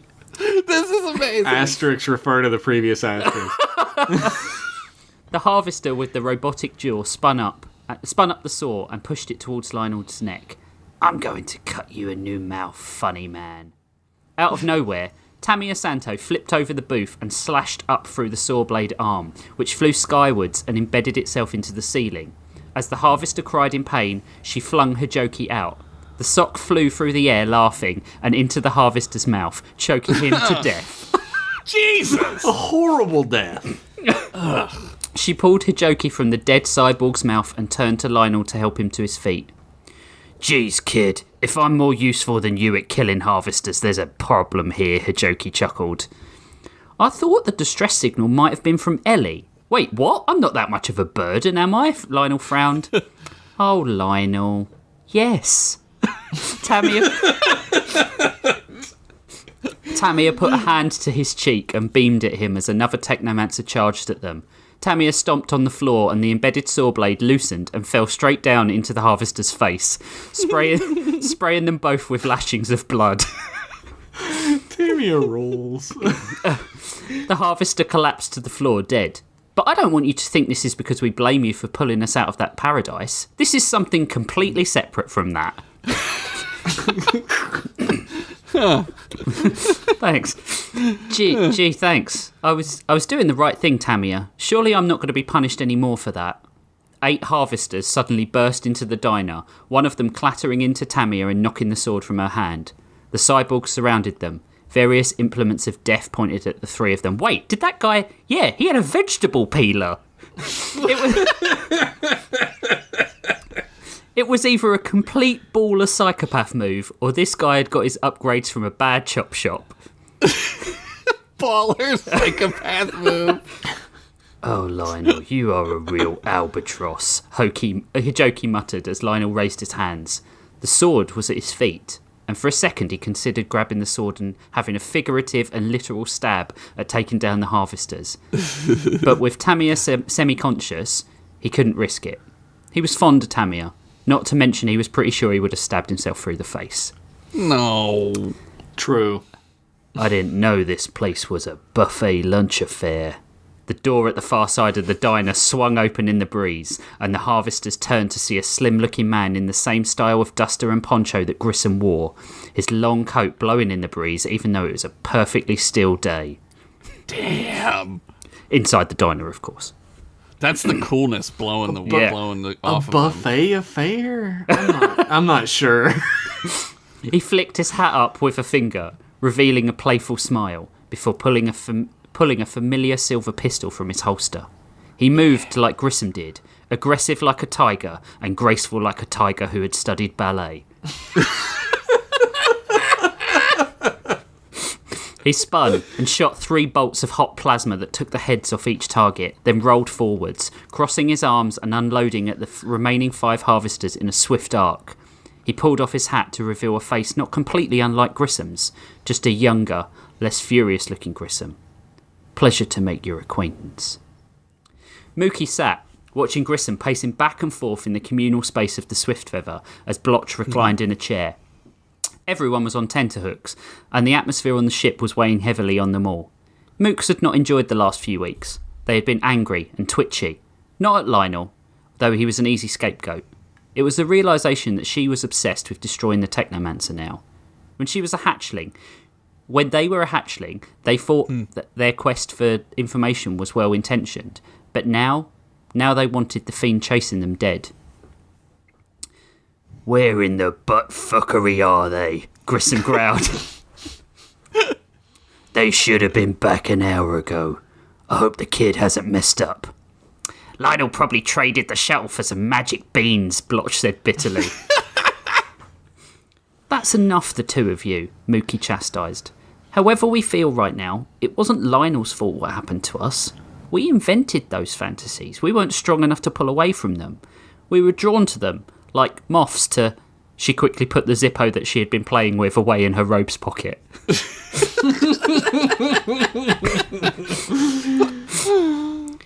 That doesn't make me feel any better, Mooks. Blotch looked down at the table.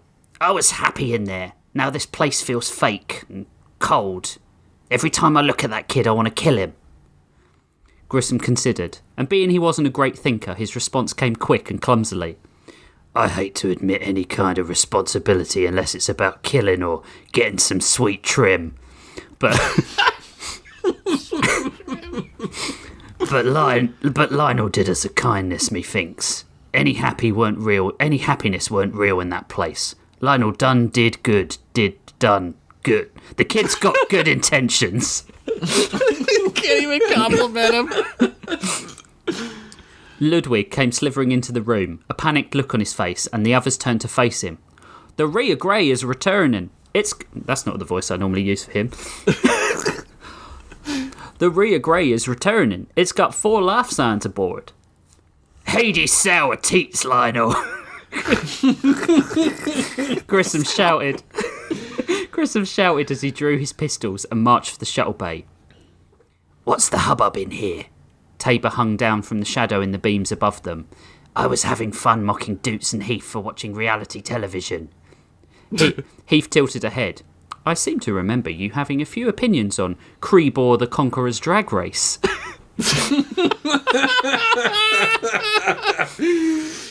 Tabor sniffed. That gaseous cloud just wanted to be fabulous.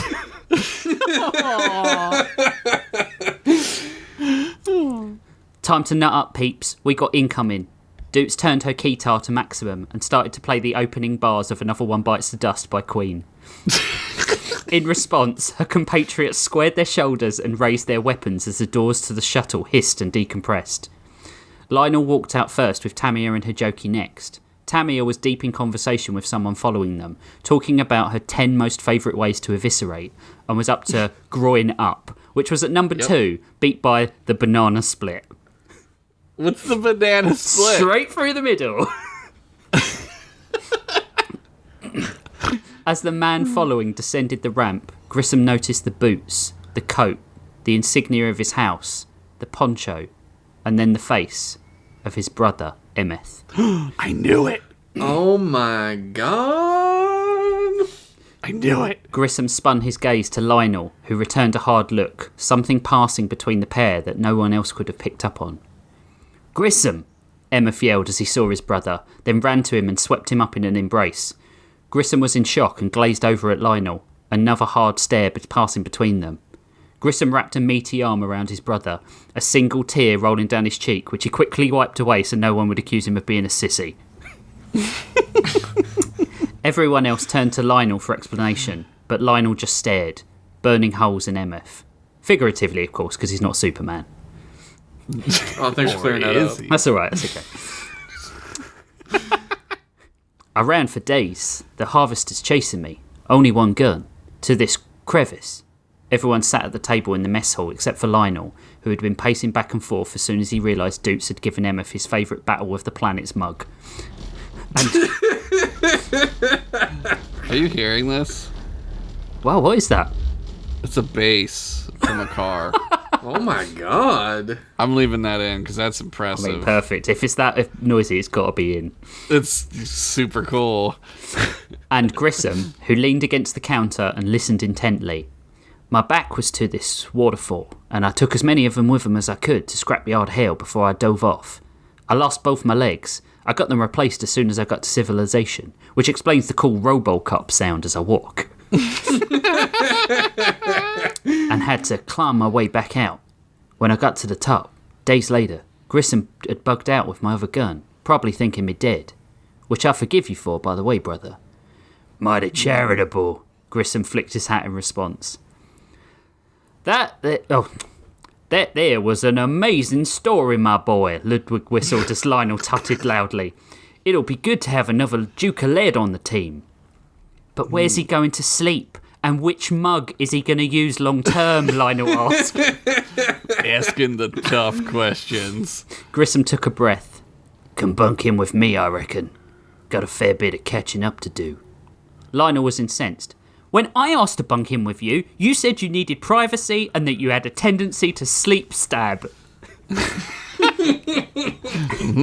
Everyone looked uncomfortable until Heath broke the silence. Lionel, it is my understanding that when families need to connect, they need understanding and privacy.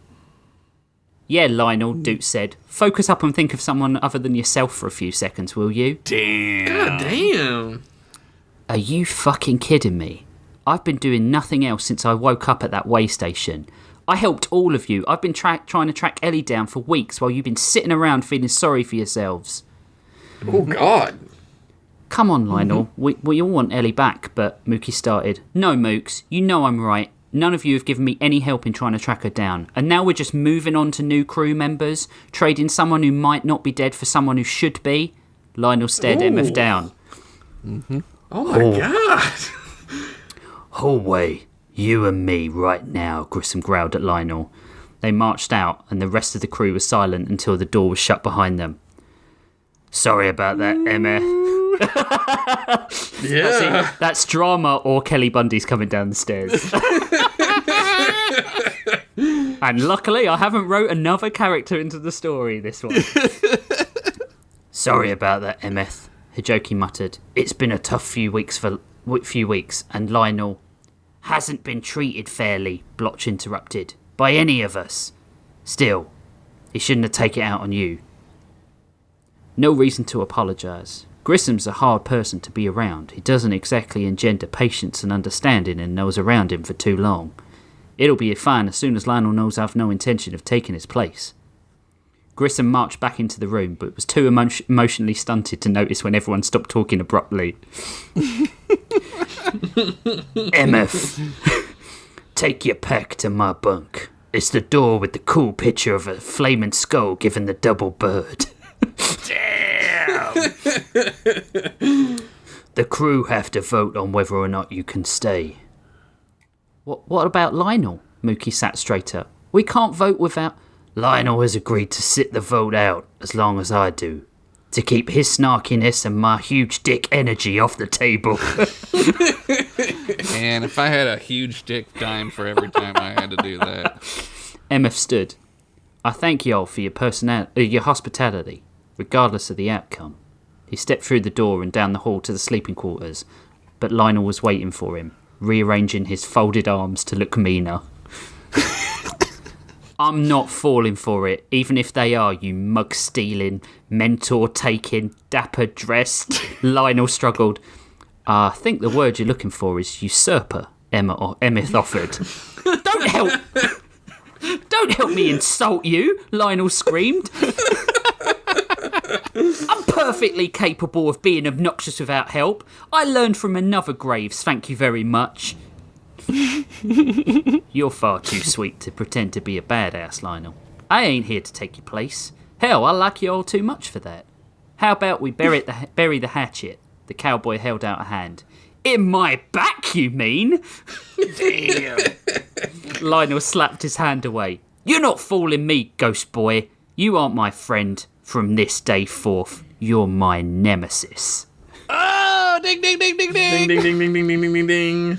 Lionel stormed off, leaving a bemused Emmeth in the hall. The vote had been unanimous. Emmeth was one of the crew now, much to Lionel's annoyance. Tamia watched him intently, worried for her friend. She liked Lionel more than anyone else on board, apart from Hijoki, of course. She'd never met anyone so innocent and pure, and compared to her kill-crazy ninja with family issues persona, he was Mr. Dependable. Everyone's so self-aware. It's really nice. She was pretty sure she had kind of a crush on him, but she was too much of a bro to act on it while Ellie and he were together. Friendship was a damn fine second for Tamiya Santo. But his hatred for Emif was escalating. Lionel had developed a pretty sturdy backbone in the last few days, shoulder-checking Emif in the corridor, openly calling him Cock Holiday or Wussy James. Oh, fuck, man! He doesn't need any help. Fucking got him. Petulantly smashing his mug so that neither of them could drink out of it anymore, and basically goading him into a fight. So when MF came up with a plan to take the fight to the Technomancer, Lionel was already doubtful and a little drunk. If and you can see the future, Mookie, why haven't you tried to fathom a way to kill him? MF asked. Mookie looked at Lionel, who shook his head. They were far more alike than Eva were prepared to admit. My powers don't work like that, MF, as I've told various others in this group. I get loose imagery, but I need a tablet from the Mothman Prophecies to properly order and interpret them. And the only tablets I know of were back on Ithia. Doots squeezed their hand. And that place has been cut off to us. The rest of the planet's inhabitants took the longboats to who knows where, but we came through my portal here. There are no Mothman Prophecies in this reality. But there were, MF said. Ludwig scoffed. I might be a simple country squid. Here we go. But are you saying there's an enclave of psychics we can go see? No, they died centuries ago. Wiped out in the Lamplighter Wars. That's so fucking stupid. That's fucking amazing. That's a subtle nod to BAM as well that I wanted to put in the story. Before humans were a mere speck of jism in the galaxy's grand ballsack. This is beautiful, man. This is like fucking Carl Sagan. Well, thanks, Cock Brown. I left my DeLorean in my other jeans pocket, Lionel tutted. Fucking hell. Unless you're proposing we speak to extinct prophecies by Ouija board. MF tried to ignore Lionel and smiled tersely as he went on. But the gemstones they used to create the tablets, MacGuffinium. Oh my god. Oh my god. Also, ding. Still exist on an asteroid in the Teros sector. Sounds convenient, Lionel mocked. Probably next to the just what we needed nebula and the clearly a fucking trap that the Technomancer would know about asteroid field. Enough, Grissom sighed. Why haven't you gone down to get some already? The mining town is having a bit of local colour, not something I could resolve by myself. Some gang or something killing the crews. I thought it best to retreat and find backup. Oh look, a Duke have fled. Lionel laughed. Oh my god! This is a fucking roast. This is a bloodbath is what this is. God, he's already fucking dead, Lionel.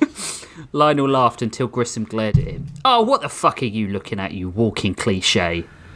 Oh my god! He's dead. He's gone. He's gone. He's What dead. is going on? I love this kid. Fuck me, and they call me Dark, Tabor whistled, impressed. Hijoki spoke quickly to de-escalate the situation.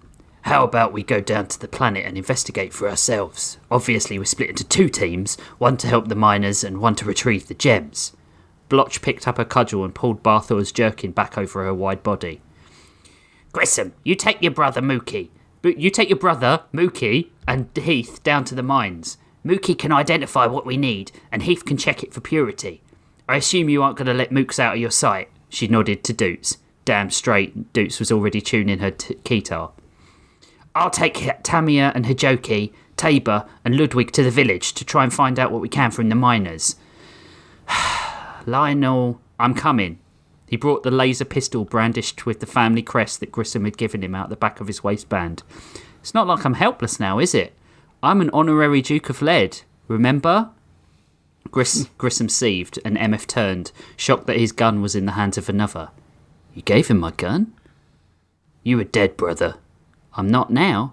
Well, you can prize it from my cold, Cheeto-dusty hands. Goddamn American as fuck. Emily, or whatever your name is. God. Oh, wait. Is it disrespectful to stain the sacred gun of a Duke of Lead with my orange fingers? Lionel sucked the Cheeto dust off his fingers noisily, then twirled the gun, slipped it into a holster at his waist in one motion. He had evidently been practicing. Come on, guys, let's go. I have to get away from the mild bunch for a few hours.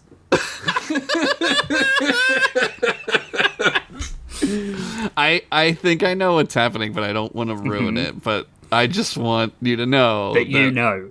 That I know. The mining town of Settler's Hook was a dirty, gritty town of simple ways and means. So when a ninja with a sock puppet and a laser sword, a sentient bag of jelly, a shadow assassin, a walking talking squid, and a kid who had made himself a hat and sheriff's badge out of cardboard to piss off MF... I think I'd like to point out again that even though the words boy and kid are being used, this is a grown man. Yeah, it's a grown man. So fucking funny. Walked into the local saloon. Dismantling of a character. He's gone full Boimler in this episode. Yeah. Walked into the local saloon. You can bet the music stopped and everyone turned around to survey the outsiders. The bar was dotted with buckets of gemstones, all shining a vibrant purple. Were they just playing Come On Eileen on the old-timey piano, Lionel said? I swear you cannot even travel to the edge of the known universe without hearing that song at a gathering. Fucking right. I love that song. It's good. Blotch nudged him with the cudgel. Listen, mate. I enjoy the gradual degradation of an enemy's confidence as much as the next sentient sack of jelly, but I need to be sure you're over this Emeth thing and you're not going to fly off the handle and jeopardise our mission here. I'll look after Lionel. Tamia put a hand to Lionel's shoulder. Why are you all so down in the dumps? I can blend in with the best of them. I'm just like Emeth. Lionel announced and marched to the bar to confront a burly-looking miner who was covered in grime. Excuse me, barkeep, do you have a wine list? Preferably something zesty. What's a rosé? Ain't from around here, are you, boy? The barkeep growled. Tabor slithered swiftly to the bar and pulled Lionel back. Sorry about that. Guy's a bit unhappy because he's lost his soulmate intelligent watch fighting an evil Wraith machine, and his bounty hunter mentor has replaced him with his long-fought dead brother. You know how it goes. The bar went even quieter as the whispered... You know the story. The bar went even quieter as the whispered assessments of the adventurers stopped. Hijoki looked around. Tamia jumped up on the bar stool and sat her crossed feet up on the wooden bar as the barkeep poured them 5 pints of grog and a bowl so that Hijoki could soak himself in the booze. Smooth, Tabor. Perhaps you can tell the conservative miners we have a non-binary moth on the team and really set us on a back foot with these yokels. Ludwig took a seat and wrapped a tentacle around his beer stein. Let me handle this. Could we buy any of you fine fellows a drink to learn about your MacGuffinian problems? We're here to help you good fellows, if you'll have us, that is. The bar erupted into laughter, sick despair tinging the sound. We say something funny? Blotch tapped the cudgel in her palm.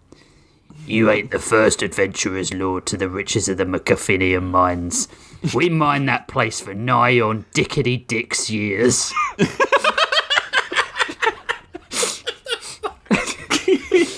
Maybe it's just my human thinking a month is 30 days, but... Until we were warned off. An old miner cackled from the corner of the bar. He whistled as he talked, his single tooth moving back and forth in the breeze of his skanky breath. You ain't heard of the chase, have you? I've heard it's apparently better than the catch, Tamia said with a wink. But then I'd say... God. But then I'd say people aren't chasing the right kind of prey, if you get my meaning. You're a funny one, Ninja, but this chase ain't the kind you want to catch. This one's the kind that will turn around and splat you quicker than you can say, "Oh, please, Mr. Monster, don't crush me. Too late you have. Tell my wife and family I love them." No? Well, that's just plain ungentlemanly to kill a man and then not inform his dependents. Ugh. And scene. Inform his dependents. The mad... Fucking, like... What is it? Fucking, what is the word? Oh my god. Go ahead, go. The mad old miner bowed flamboyantly. The others looked between themselves, possibly wondering what they had done to be written into such insanity this episode. But Ludwig slapped his tentacles together slowly, not really knowing what to do. Doots brought out her guitar and played Here Comes the Sun by George Harrison to light their way ahead in the dark tunnels they found themselves in. Oh, that's cool. Then reached behind her to grab Mookie's foreleg. "Thanks, love," Mookie said, her eyes big. "This place is so beautiful. Look how that violet light emanates from the stone." "Eyes front, Mooks." Grissom had a gun drawn at the foul smell on the air. "Something ain't right here. Robot, can you make yourself useful and scan ahead? See what we're walking into?" Heath seemed to think for a second. "My actual name is Heath, but I can only assume you are talking to me." He obliged. "I sense no signs of life, but there are hundreds of huge deposits of the crystals around 200 metres ahead." Dickety dicks. Dickety dicks metres ahead. Something did this," Doot said as she stepped over the corpse of a miner. "Are you sure you don't know anything about the things killing these folks, Emmeth?" Emmeth turned suddenly at the sound of a cracking, but it seemed to be just a falling stone. "Nothing other than rumours. Lots of death, no accounts from anyone living. Shipments going missing. All signs point to some sort of gang of thieves." "Yeah, things don't usually go that easy for us, Emmeth. Look, some of these gems glow much brighter than the others." Mookie touched one of the glowing Murkmonk crystals and screamed in pain. They writhed on the ground, their forelegs going to their head. Everyone rushed to them, Doots propping Mookie up into her lap. "Mookie, speak to me, what's wrong?" "The chase," Mookie whispered in reply. "The chase." A series of monstrous howls echoed from the far end of the cavern, behind them, above them, from everywhere. Back at the bar, the buckets of gemstones shone with a purple light. The miners started to rise from their chairs, picking up their shovels and picks and brandishing them like weapons. The mad old miner rose from his bow, his eyes glowing with the same violent intensity as the Murkmonk. What? Lionel, who had been sitting next to the piano player, singing the lyrics to Grandmaster Flash's The Message, even though the tune was nothing like it and in no way matched up, stopped as the player turned and swung for him. "Not a good indictment of your talent, kid." Tabor used an arm to drag Lionel away before the musician could get his hands on him. "The chase, the chase," the rabble chanted as they advanced. "It seems like the locals are revolting," Ludwig said, pulling 2 grenades from his seemingly bottomless waistcoat pockets. "Have you smelled these dudes? They're so revolting their virginities have grown back." Blotch blocked a thrown pickaxe with a cudgel. Another 2 miners went to grab Tamia, who backflipped out of their reach. "Don't hurt them. Something's clearly happened to them. They're defenceless." "Defenceless?" Defenceless? Tabor turned to her, a pickaxe half embedded in his face. How do you suppose we fight back? A meaningful hug? A pep talk?" Mm-hmm. "My clan used to practice the sacred art of Todashi, the art of containment. Basically, a pickaxe came down and grazed the edge of Hijoki, and he screamed as a seam ripped. Ow, just fucking hit them, for God's sake!" Lionel pulled his Duke of Lead pistol from the holster, flicked it on, and shot 2 of the miners in the kneecaps. "How have you guys not seen Terminator 2? Go for the legs and stun them." Dude, Terminator 2 rules. No killing. The chase, the miner said as he crawled towards Lionel. The wall of the mine shaft split open as a giant being made from gemstones reached through and grabbed at Grissom. He shot at its fingers and dived to one side to avoid the grab. As the bolt hit the gem giant, Mookie cried out in pain. The giant bellowed in pain too. Chase! Don't hurt it, Doots cried out. It's somehow linked to Mookie. Perfect, Grissom sneered. I think you misunderstood, Mr. Graves. The situation is actually quite perilous. Oh my god. What a dweeb. Fucking nerd robot. Heath was beside him, turning his arm into a cannon. He shot blasts at the ceiling, burying the monster before it could fully free itself from the wall. Yeah, it was sarcasm, I think. I'd have to ask Lionel if I used it right. Grissom shook his head. Well done, bot. As if in response, 2 more giants came from the floor on the rear wall, pulling the cavern almost shut behind them. Emma looked his brother in the eye. Looks like we're going out in a blaze of glory, Gris. Chase! Yelled one of the beasts. Doots pointed her keytar at a crop of gemstone and played a discordant note which resonated throughout the cavern. All the gem giants, not to mention Mookie, doubled over in pain. I can't do that again. It might kill Mookie. We want to try and reason with them. Not likely, Emeth said, levelling his pistol at the hurt giants. We may not have a choice but to sacrifice Mookie, if any of us want to get out of here alive. Grissom pushed his brother's gun down. We all go home or nobody goes home. That's the last word, Emeth. Emeth straightened, taken aback. You've changed. Yeah, I don't want to lose another family. Grissom turned to Doots. What's the plan, Doots? Lionel to Team Dick Features, the radio squawked at Heath's hip.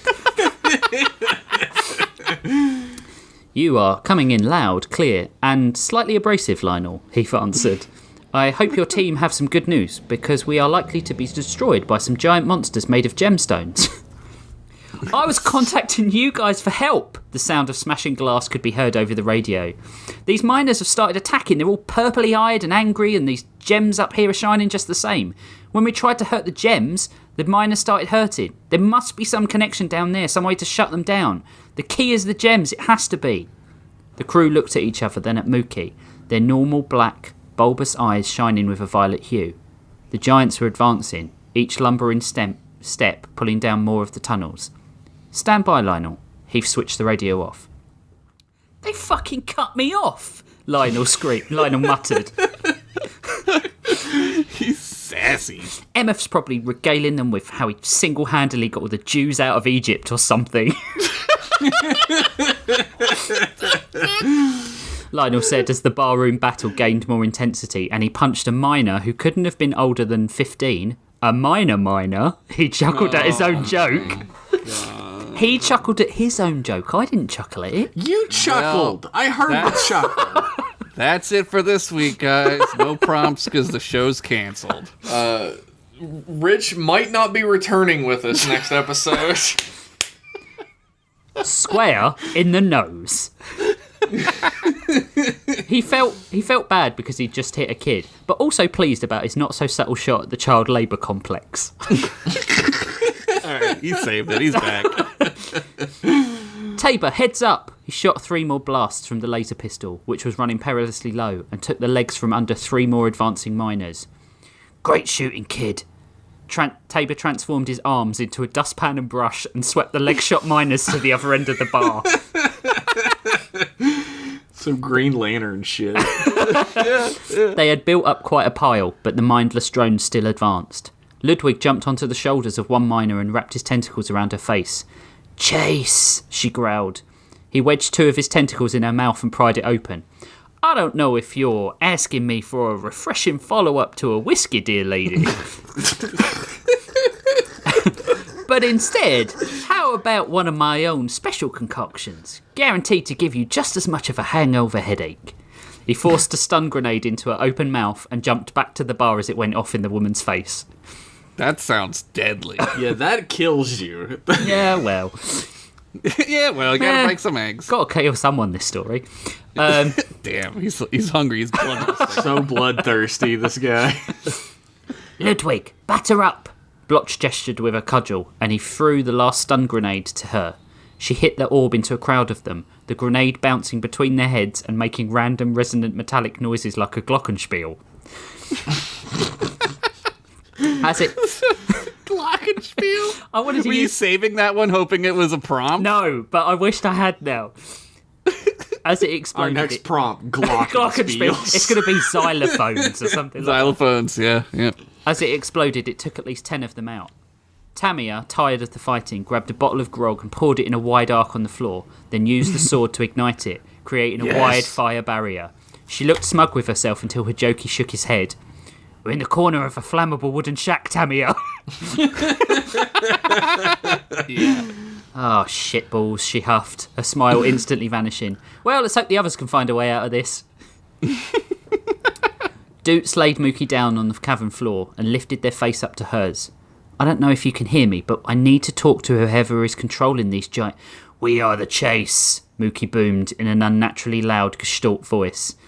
You are intruding on our ancestral nurseries. You surface dwellers come again to steal our young, the glowing. Grissom leaned down. We're not with those fuckwits. We were told that you were mushing them into paste. We are, but wouldn't you be if they stole your offspring? Grissom thought for a second. It really depends. I'm not one for kids, and I think they'd get pretty annoying really fast. Heath quickly stepped forward. What Mr. Graves intended to say was that he understands your plight and your measured response given the circumstances, but we were not here to steal your children. Emmeth raised his gun. The hell we weren't. We need one of those glowing rocks to fight the Technomancer. The Chase reared up, looking to be ready to start fighting again. Wait! Grissom commanded, and then turned to his brother. Emmeth, put the gun down. Emmeth was panicking, twirling to face his attackers as more Chase seemed to be pulling themselves from the walls. We gotta fight our way out, Gris. We can't trust them. Emmeth, you either put your gun down, or I put you down. Grissom levelled his pistol at his brother's head. You'd shoot your own brother? No, Grissom said, before socking Emmeth across the jaw with the butt of a pistol. But you need to go down just the same. We were told your gems could help us. We were told you were monsters, Doots said to Mookie. But we were misinformed. We wouldn't dream of hurting innocent beings just trying to exist. If you let us go, we'll be on our way. The Chase stopped, considering for a moment. We can only let you leave if you cease the others' attacks on us. We wish to be left in peace and will destroy every other living creature on this planet to obtain that. We don't have control over them, inbred half-wits, Grissom sneered. However, am I right in thinking that you produce these gems like eggs? Heath interrupted. We do not know about your eggs, Mookie said. Do you lay your young, then imbue them with life at a different time period? Yes. The gems that glow are fertilised young, but some do not become viable and are discarded. And what do you do with those empty vessels? Nothing. They are useless, extraneous geological matter. Doots sighed and patted Heath's leg in gratitude and relief. Clever thinking, bot brain, Grissom smiled. In the bar, the sounds of fighting suddenly stopped and the fire was extinguished quickly. When the smoke had cleared, the crew heard the groans of about 30 miners in desperate need of knee surgery. The barkeep came up to Blotch and demanded what had happened, and why so many of his regulars were now going to be keeping the town's crutch maker in business for the next year. He was an artisan crutch maker in a town of intense physical labour. Don't question the details of my story. Capitalism works. It's all supply and demand. Yeah, exactly. That would be down to a fair bit of greed on your part, Mookie announced as she and the others walked through the door, Grissom carrying Emmeth in his arms. Heath was carrying an armful of inert and wet gemstones, which Grissom seemed to be slightly wary of. These gems that you have been mining, those that glow with the intense violet hue, are the offspring of the beings in the mines, and will need to be taken back.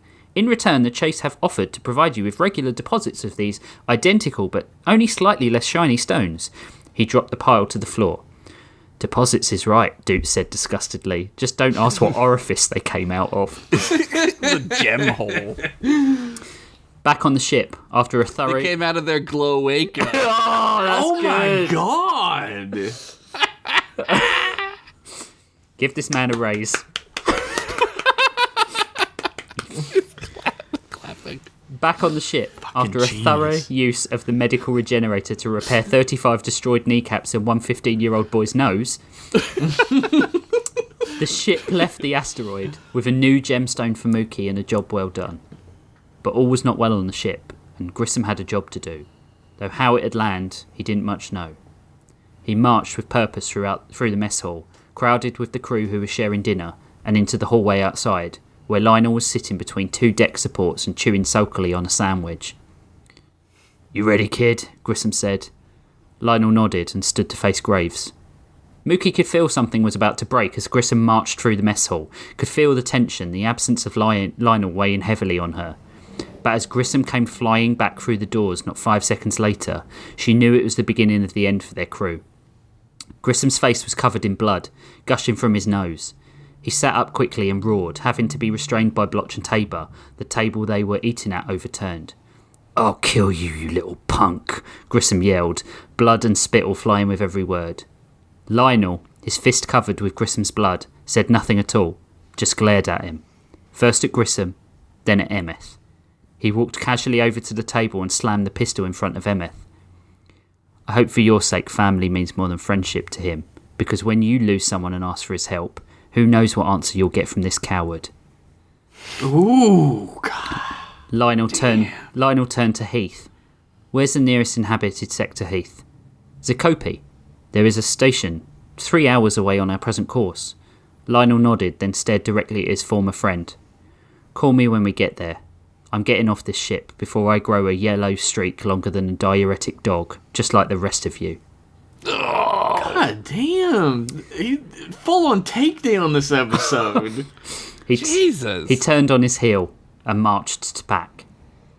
The Swiftfeather landed on the pad early the next morning, and Lionel said his goodbyes to everyone, brisk as they were. As Emmeth watched him disembark, Grissom stood stone-faced next to him. Tamia pushed through them and threw her bag next to Lionel. "We're coming with you, buddy. No arguments." Tamia gave him a nudge and then subtly winked at Grissom, who gave the smallest of nods. The pair walked into the mass of people on the concourse and were gone. The last the crew saw of them a quick wave from Tamia. Emmeth watched as Mookie and Doot stepped forward too. "We've been talking. There's no easy way to say this, but the last few missions have taken us further away from trying to stop the Technomancer, and we're worried that without Lionel, you'll start becoming more aggressive in your pursuit of the Technomancer." Safe bet, Mooks," Grissom said. "Then we're going to take the gem and carve our own way. We have to believe there's a way that isn't just punching the Technomancer to death," Doot said. "We've seen that approach. It doesn't work. 3 of our friends paid the price for that." "I won't try and convince you to stay. Each person roasts their own hog," Grissom nodded. "Apparently." It's so deep. Not observing the confused looks on the faces of the other crew members. "If you're going, I'm with you," Blotch announced. "Wouldn't forgive myself if anything happened to you two. Hallie and Barthor wouldn't either." "I'm a lover, not a fighter, my dear," Ludwig said. He slithered over to Mookie and took her foreleg and kissed it. "I'm a pretty good schemer. I think I could help you." "I know in my head it won't do any good to fight that fucker, but my heart... I want to fight. I want to avenge Hallie and Rhea and Barthor," Tabor said, taking a step back up the ramp to stand with Grissom and Emmeth. Blotch hung her head. Losing another friend so soon hurt. "I think it is useless to confront the Technomancer either way," Heath said matter-of-factly. "But I think a resolution sooner rather than later would be preferable, and I am keen to confront this thing nonetheless." He too stood with Grissom. Grissom seemed surprised that Heath was staying and nodded to the rest of the team. Once everyone had packed what meagre possessions they had, they left Grissom's team and joined the throngs of people at the station. Once the ship and its now 4 crew pulled away from the space station, Emmeth moved into Lionel's old room and pulled a small device from the pocket of his duster. His mission had been a success, his divide and conquer plans working better than anyone could have predicted. I knew it. With a flick of the switch, a blue hologram of the Technomancer appeared. "It's done, my master." The end. No! You bastard! I didn't kill anyone, but I did, do the This is next best worse! thing, right? I took psychic damage this episode. Man, Lionel just disassembling everyone hard this episode. Fucking amazing. I mean, he's got a point, right? They haven't tried to save Ellie yet. Yeah, This is they're all true. being fucking piss babies. They is really what they're are. Like, doing. oh, you took me from my fucking fantasy that was gonna kill me. Yeah. Oh, you're a bad guy. It's called waking up on a Saturday morning and fucking having a wet dream, and then you're in real life. I mean, you can tell. We've all done it. You can tell none of them have got real jobs because that's what I do every day. Pull myself out of paradise to join a horrible world. That's right. That's right. Ugh, God. Yeah, that was good though. Nice. Fucking like. killer. I like how you just did this though, so you didn't have to write them all together. Yeah. Yeah. Yep. I've got 6 episodes left, so I can do one with each set of crew now, and then have a finale, possibly. Possibly. Yeah. Yeah, we'll see. Theoretically. You mentioned that this episode had come sort of full circle and been kind of Star Trek, and I really see that in the resolution with the chase. That was amazing. Yeah. It was Yeah. I was writing it, and I was like, "This is Devil in the Dark." I'm writing Devil in the Dark. It is very Devil in the Dark. But it was cool. I really wanted to do a gemstone people, like Yeah. the resonance of like you hurt a gem in the cave and it hurts everyone it's connected to, kind of thing. So thanks whoever. I think that was Phantom Thief Goofus who did gems. Yeah, So- Gems was Goofus. Yeah. Are you sure they weren't lollipop people? The, None of them had a stick. It's funny that like I almost made Mr. Nero into like a stone and gem being, but I was Yeah. like, that's not scary. It's like a very Ben 10. I think he turns Yeah. into one of those things. Yeah. I always liked that show. That was a Yeah, good Ben show. 10 it was, was a good. good show. Yeah. It's good. When they were older and they could like go on dates and they weren't so like, I'm a baby. yeah. I was like, I don't know if anybody's gonna be afraid of a big shiny rock guy, so I made him a crab. Everybody's afraid of crabs. Yeah, everyone's afraid Yeah. of crabs. They look weird. Yeah, I don't want to eat. I don't want to get near. I don't want crab. to eat them, get them, whatever. Yeah, that shampoo's expensive. Not that Josh would know anything. No. So I've heard. So, yeah. My friend says. I cannot believe you broke up the crew of the Conveyance of Grissom Graves too. Dude, the Conveyance of Grissom Graves 2 is a family. We're a family. Yeah. When so Rachel's making me watch the Fast and Furious films because I've never seen them before. Because I have taste. Some of them are good. And some of them are super bad. Yeah, well, I think the next one I'm watching is the one where they go to space. So, but that'll be when good. That's a good when one. I wrote the "I can't lose another family" line, I was like, oh my god, what am I doing? Yeah. It's permeating my everyday life. It's crazy in those movies how like they'll get so and so to be in the movie, right? And then it's like you're in the family now immediately. My favorite thing about the Fast and the Furious franchise is that a character dies in the second one, and everyone since has been a prequel because they want to have him in all the movies. Yes, Yep. yeah. Yep. Dude, oh my god. Three's good. Apparently, Fast and the Furious 2 takes place in 2084. It's just weird that it looks like 2002. Yeah, It's so weird. it comes back around. It comes Fashion back around. circular, Fashion. yeah. Yeah. 6 episodes left of this year. Are we? I don't know. I don't know what to do. I don't know how we're going to end this. I've sort of got an ending in mind, but I don't know how I'm going to get there yet. I've got a finale in mind. The only problem is I did a story that could have been the finale already. Oh, when you did the Yeah. Blood Moon finale. When the failed resurrection or Yeah. the failed birth of the Umbralborn, and Just do the old Fast and the Furious 2. have it take place in 2084. Yeah, Umbral it's like Clone Born Wars. Tokyo The continuity's all Drift. weird. Yeah. But I have an idea for a reveal that'll be very interesting. Don't spoil this shit.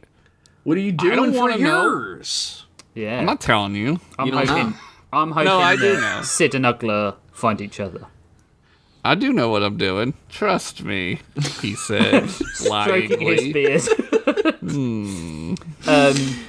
So now's a good time to point out as well to everyone listening that after either immediately after or maybe before the last episode, we haven't decided yet, we were thinking of doing like a Q&A episode, like usual length episode of podcast, but a Q&A sort of season wrap up, and we don't know if we want to do it. I think it'd probably be better to do it after, right? Yeah, I think it would be a I good think wrap up so. for the season, quote unquote. It's like The Talking Dead. Or Yeah, whatever. exactly, and that's what everyone, like the people in the Discord, have been quite keen on that, and they think that's a great idea. But if anyone, what we'll do is when we decide on the format and decide when we're doing it, we'll give you a mechanism to submit questions.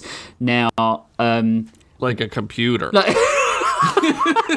like a carrier pigeon. we will not be giving you a computer, everyone. I'm You sorry. win an iPad Mini.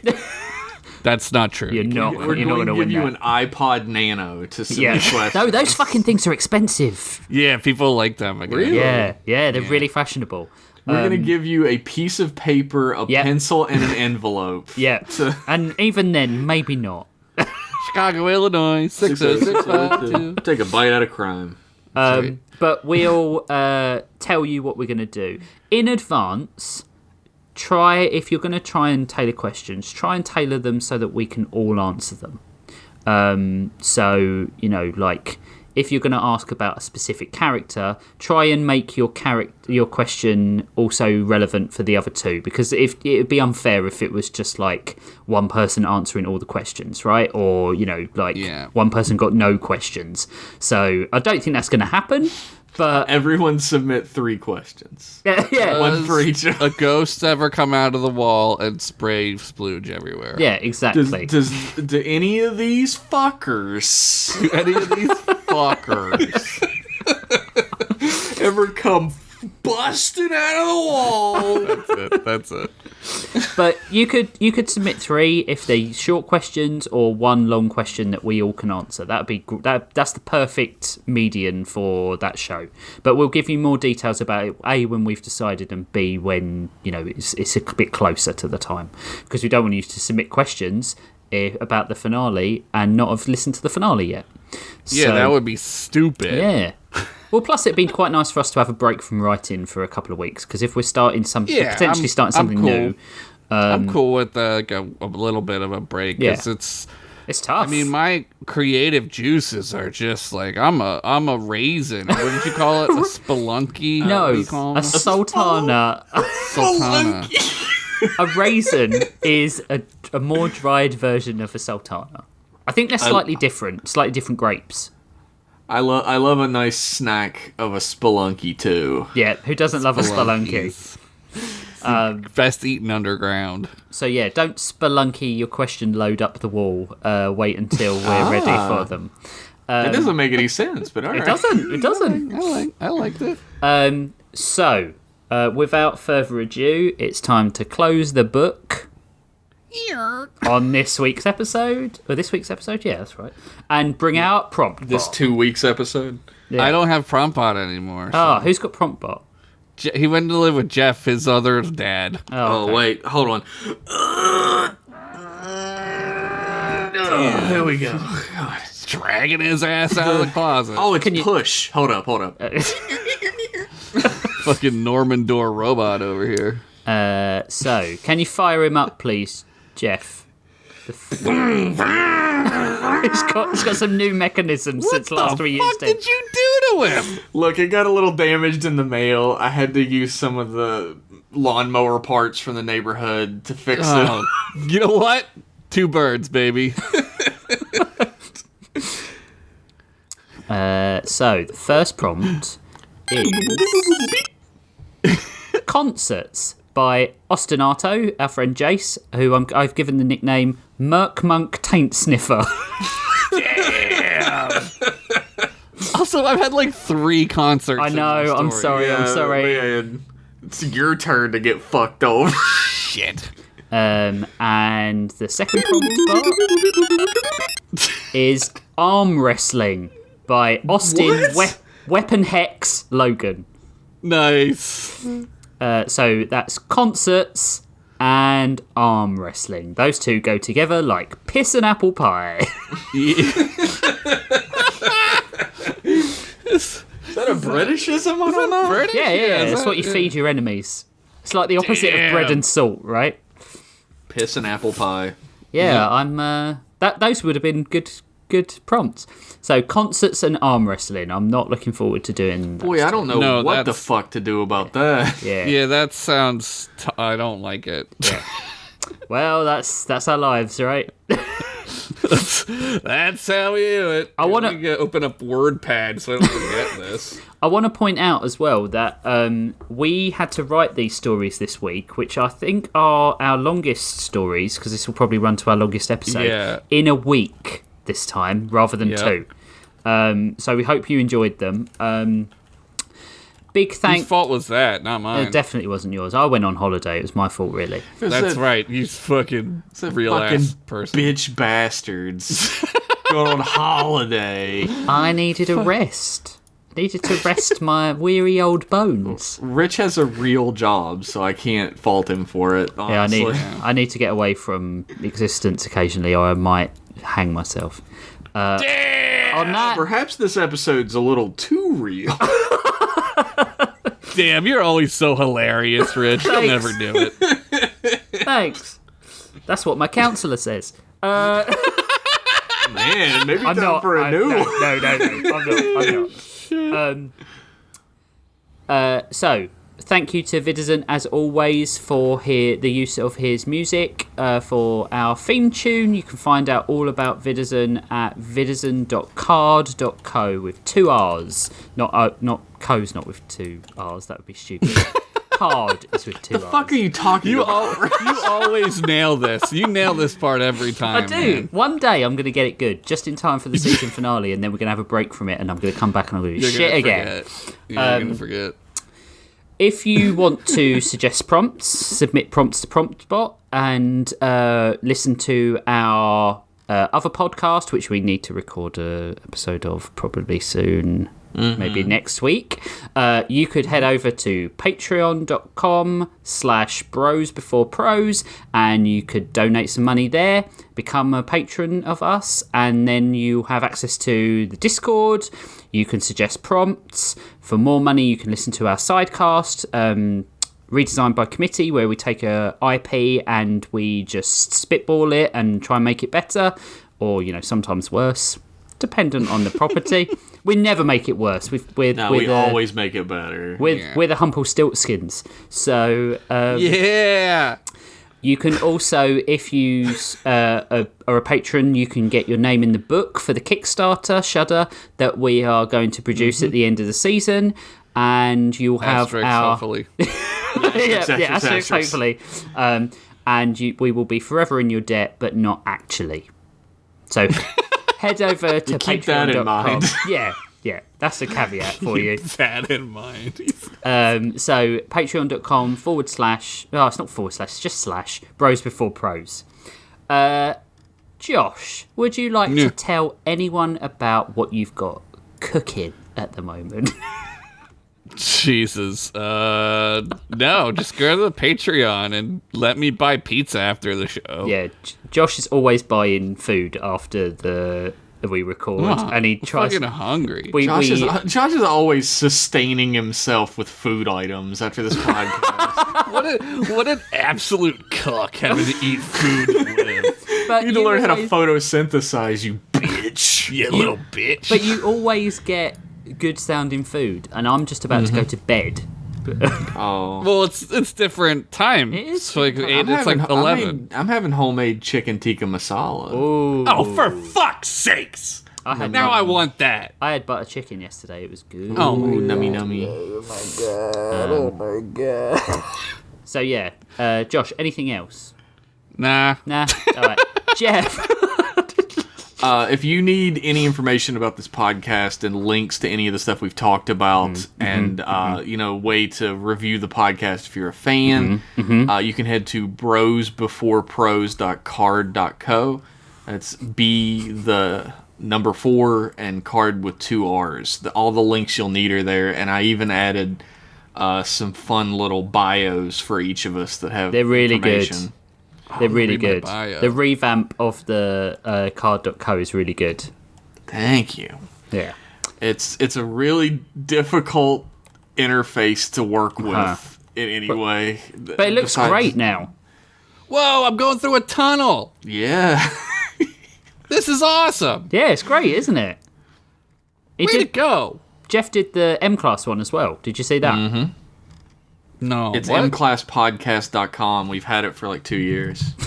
Philadelphia's own laughing guy. That's me. I love Philadelphia's laughing guy. Yep. Number one laughing guy. Look at this. These are great. They're great, aren't they? If you want to look at them, go to the site that Jeff said, because I can't bother to repeat it. Brosbeforepros.card.co. No. CARRD. Yeah, co. but not CORR at the end, like I said. Core? Never mind. Are you British? It's late, man. I'm Core tired. blimey. Oh, Wake very the fuck good. up. Yeah, if you want to follow us at Twitter as well. I wasn't done, bitch. Fine. Fine. Don't take a breath. Just keep going. I'm sorry. Yeah, Rich is right. You should follow Bros Before Pros on Twitter while it still exists. It's at Bros Before Pros. Of course, check out M-Class Podcast. If you don't know about it, it's a Star Trek podcast that Josh and I host where we talk about and review episodes of Star Trek in cool collections based on ideas from our listeners. And Rich is going to be on the next episode of that, Chain of Command Part 1. They're free guests, and I'm the one that people are least excited about by the sounds of things. So, Oh, come now. well, I'm excited about it. I'm excited to have you on. Yeah. I I'm love you. I'm the best. I'm just I've been better obsessed than me. with you. I've been a host of that podcast, I'll have you know. Yeah, you were great. Yeah. That was when Jeff was dead and we cloned him and got new Jeff. Yeah, we had to. Wait, we had what? to bring him back. We had to bring him back to the depth. What was that last bit? I mean, You're not a clone. what? Strange thing to specify, but all right. Why would you even think that? Shut up, you're wrong. And you can find me on Twitter at _Jeff Pennington and my art at jeffpennington.art. You can find me at Masters Rich. I have another podcast called Toonhounds. You can find out about that at Toonhounds. And I've got another one called it's Act Upon on Subspace, which is a comedy drama that I write with some friends of mine. Yeah, it's all coming up. TTOS.cool. Cool. It's all coming up Millhouse. Oh, man. Josh is at Henderson 1983. He had his chance. Yeah, I want people to it. follow No, Josh it's good, because he's it's good. cool. I blew it. I don't even tweet anymore. Your Your name is Bosch Benderson. On I don't fucking care. Bosch stupid. Bling Blongerson. Everything's stupid except me. Although I can't say anything, my name is Young Sandwich on You Twitter. did exactly what I did. I was like, this site sucks. I'm just fuck it. Fuck whatever. For some reason, I get a lot more engagement as Young Sandwich than I do as Jeff Pennington. I don't know why. The kids love those Yeah. goofy names. Yeah, better Young Sandwich than old Jeff Pennington. True. Yeah, it's true. Although we're older, so we can't really say very much. I think I'm the oldest. I haven't tweeted, only by a few months, though. Yeah, We'll keep but I'll die a fuckers. few months before you. That's how it works. Well, it depends, doesn't it? Depends on how this next story goes, I guess. Yeah. That was a fun episode, guys. I had a great time. Yeah. It was I good, loved it. as always. It's our longest one, though, so we're going to wrap up now, and we're going to say goodbye to you all, and tune in next week for some arm wrestling concerts that are definitely going to blow your little pants off. Damn, my little pants. Not my big ones? No, your little boy pants. For some Wear reason, my we're all fucking- wearing little boy pants. Angus Young schoolboy outfit next episode. Guys, we love Bye, you. everybody. Bye. Bye, sluts.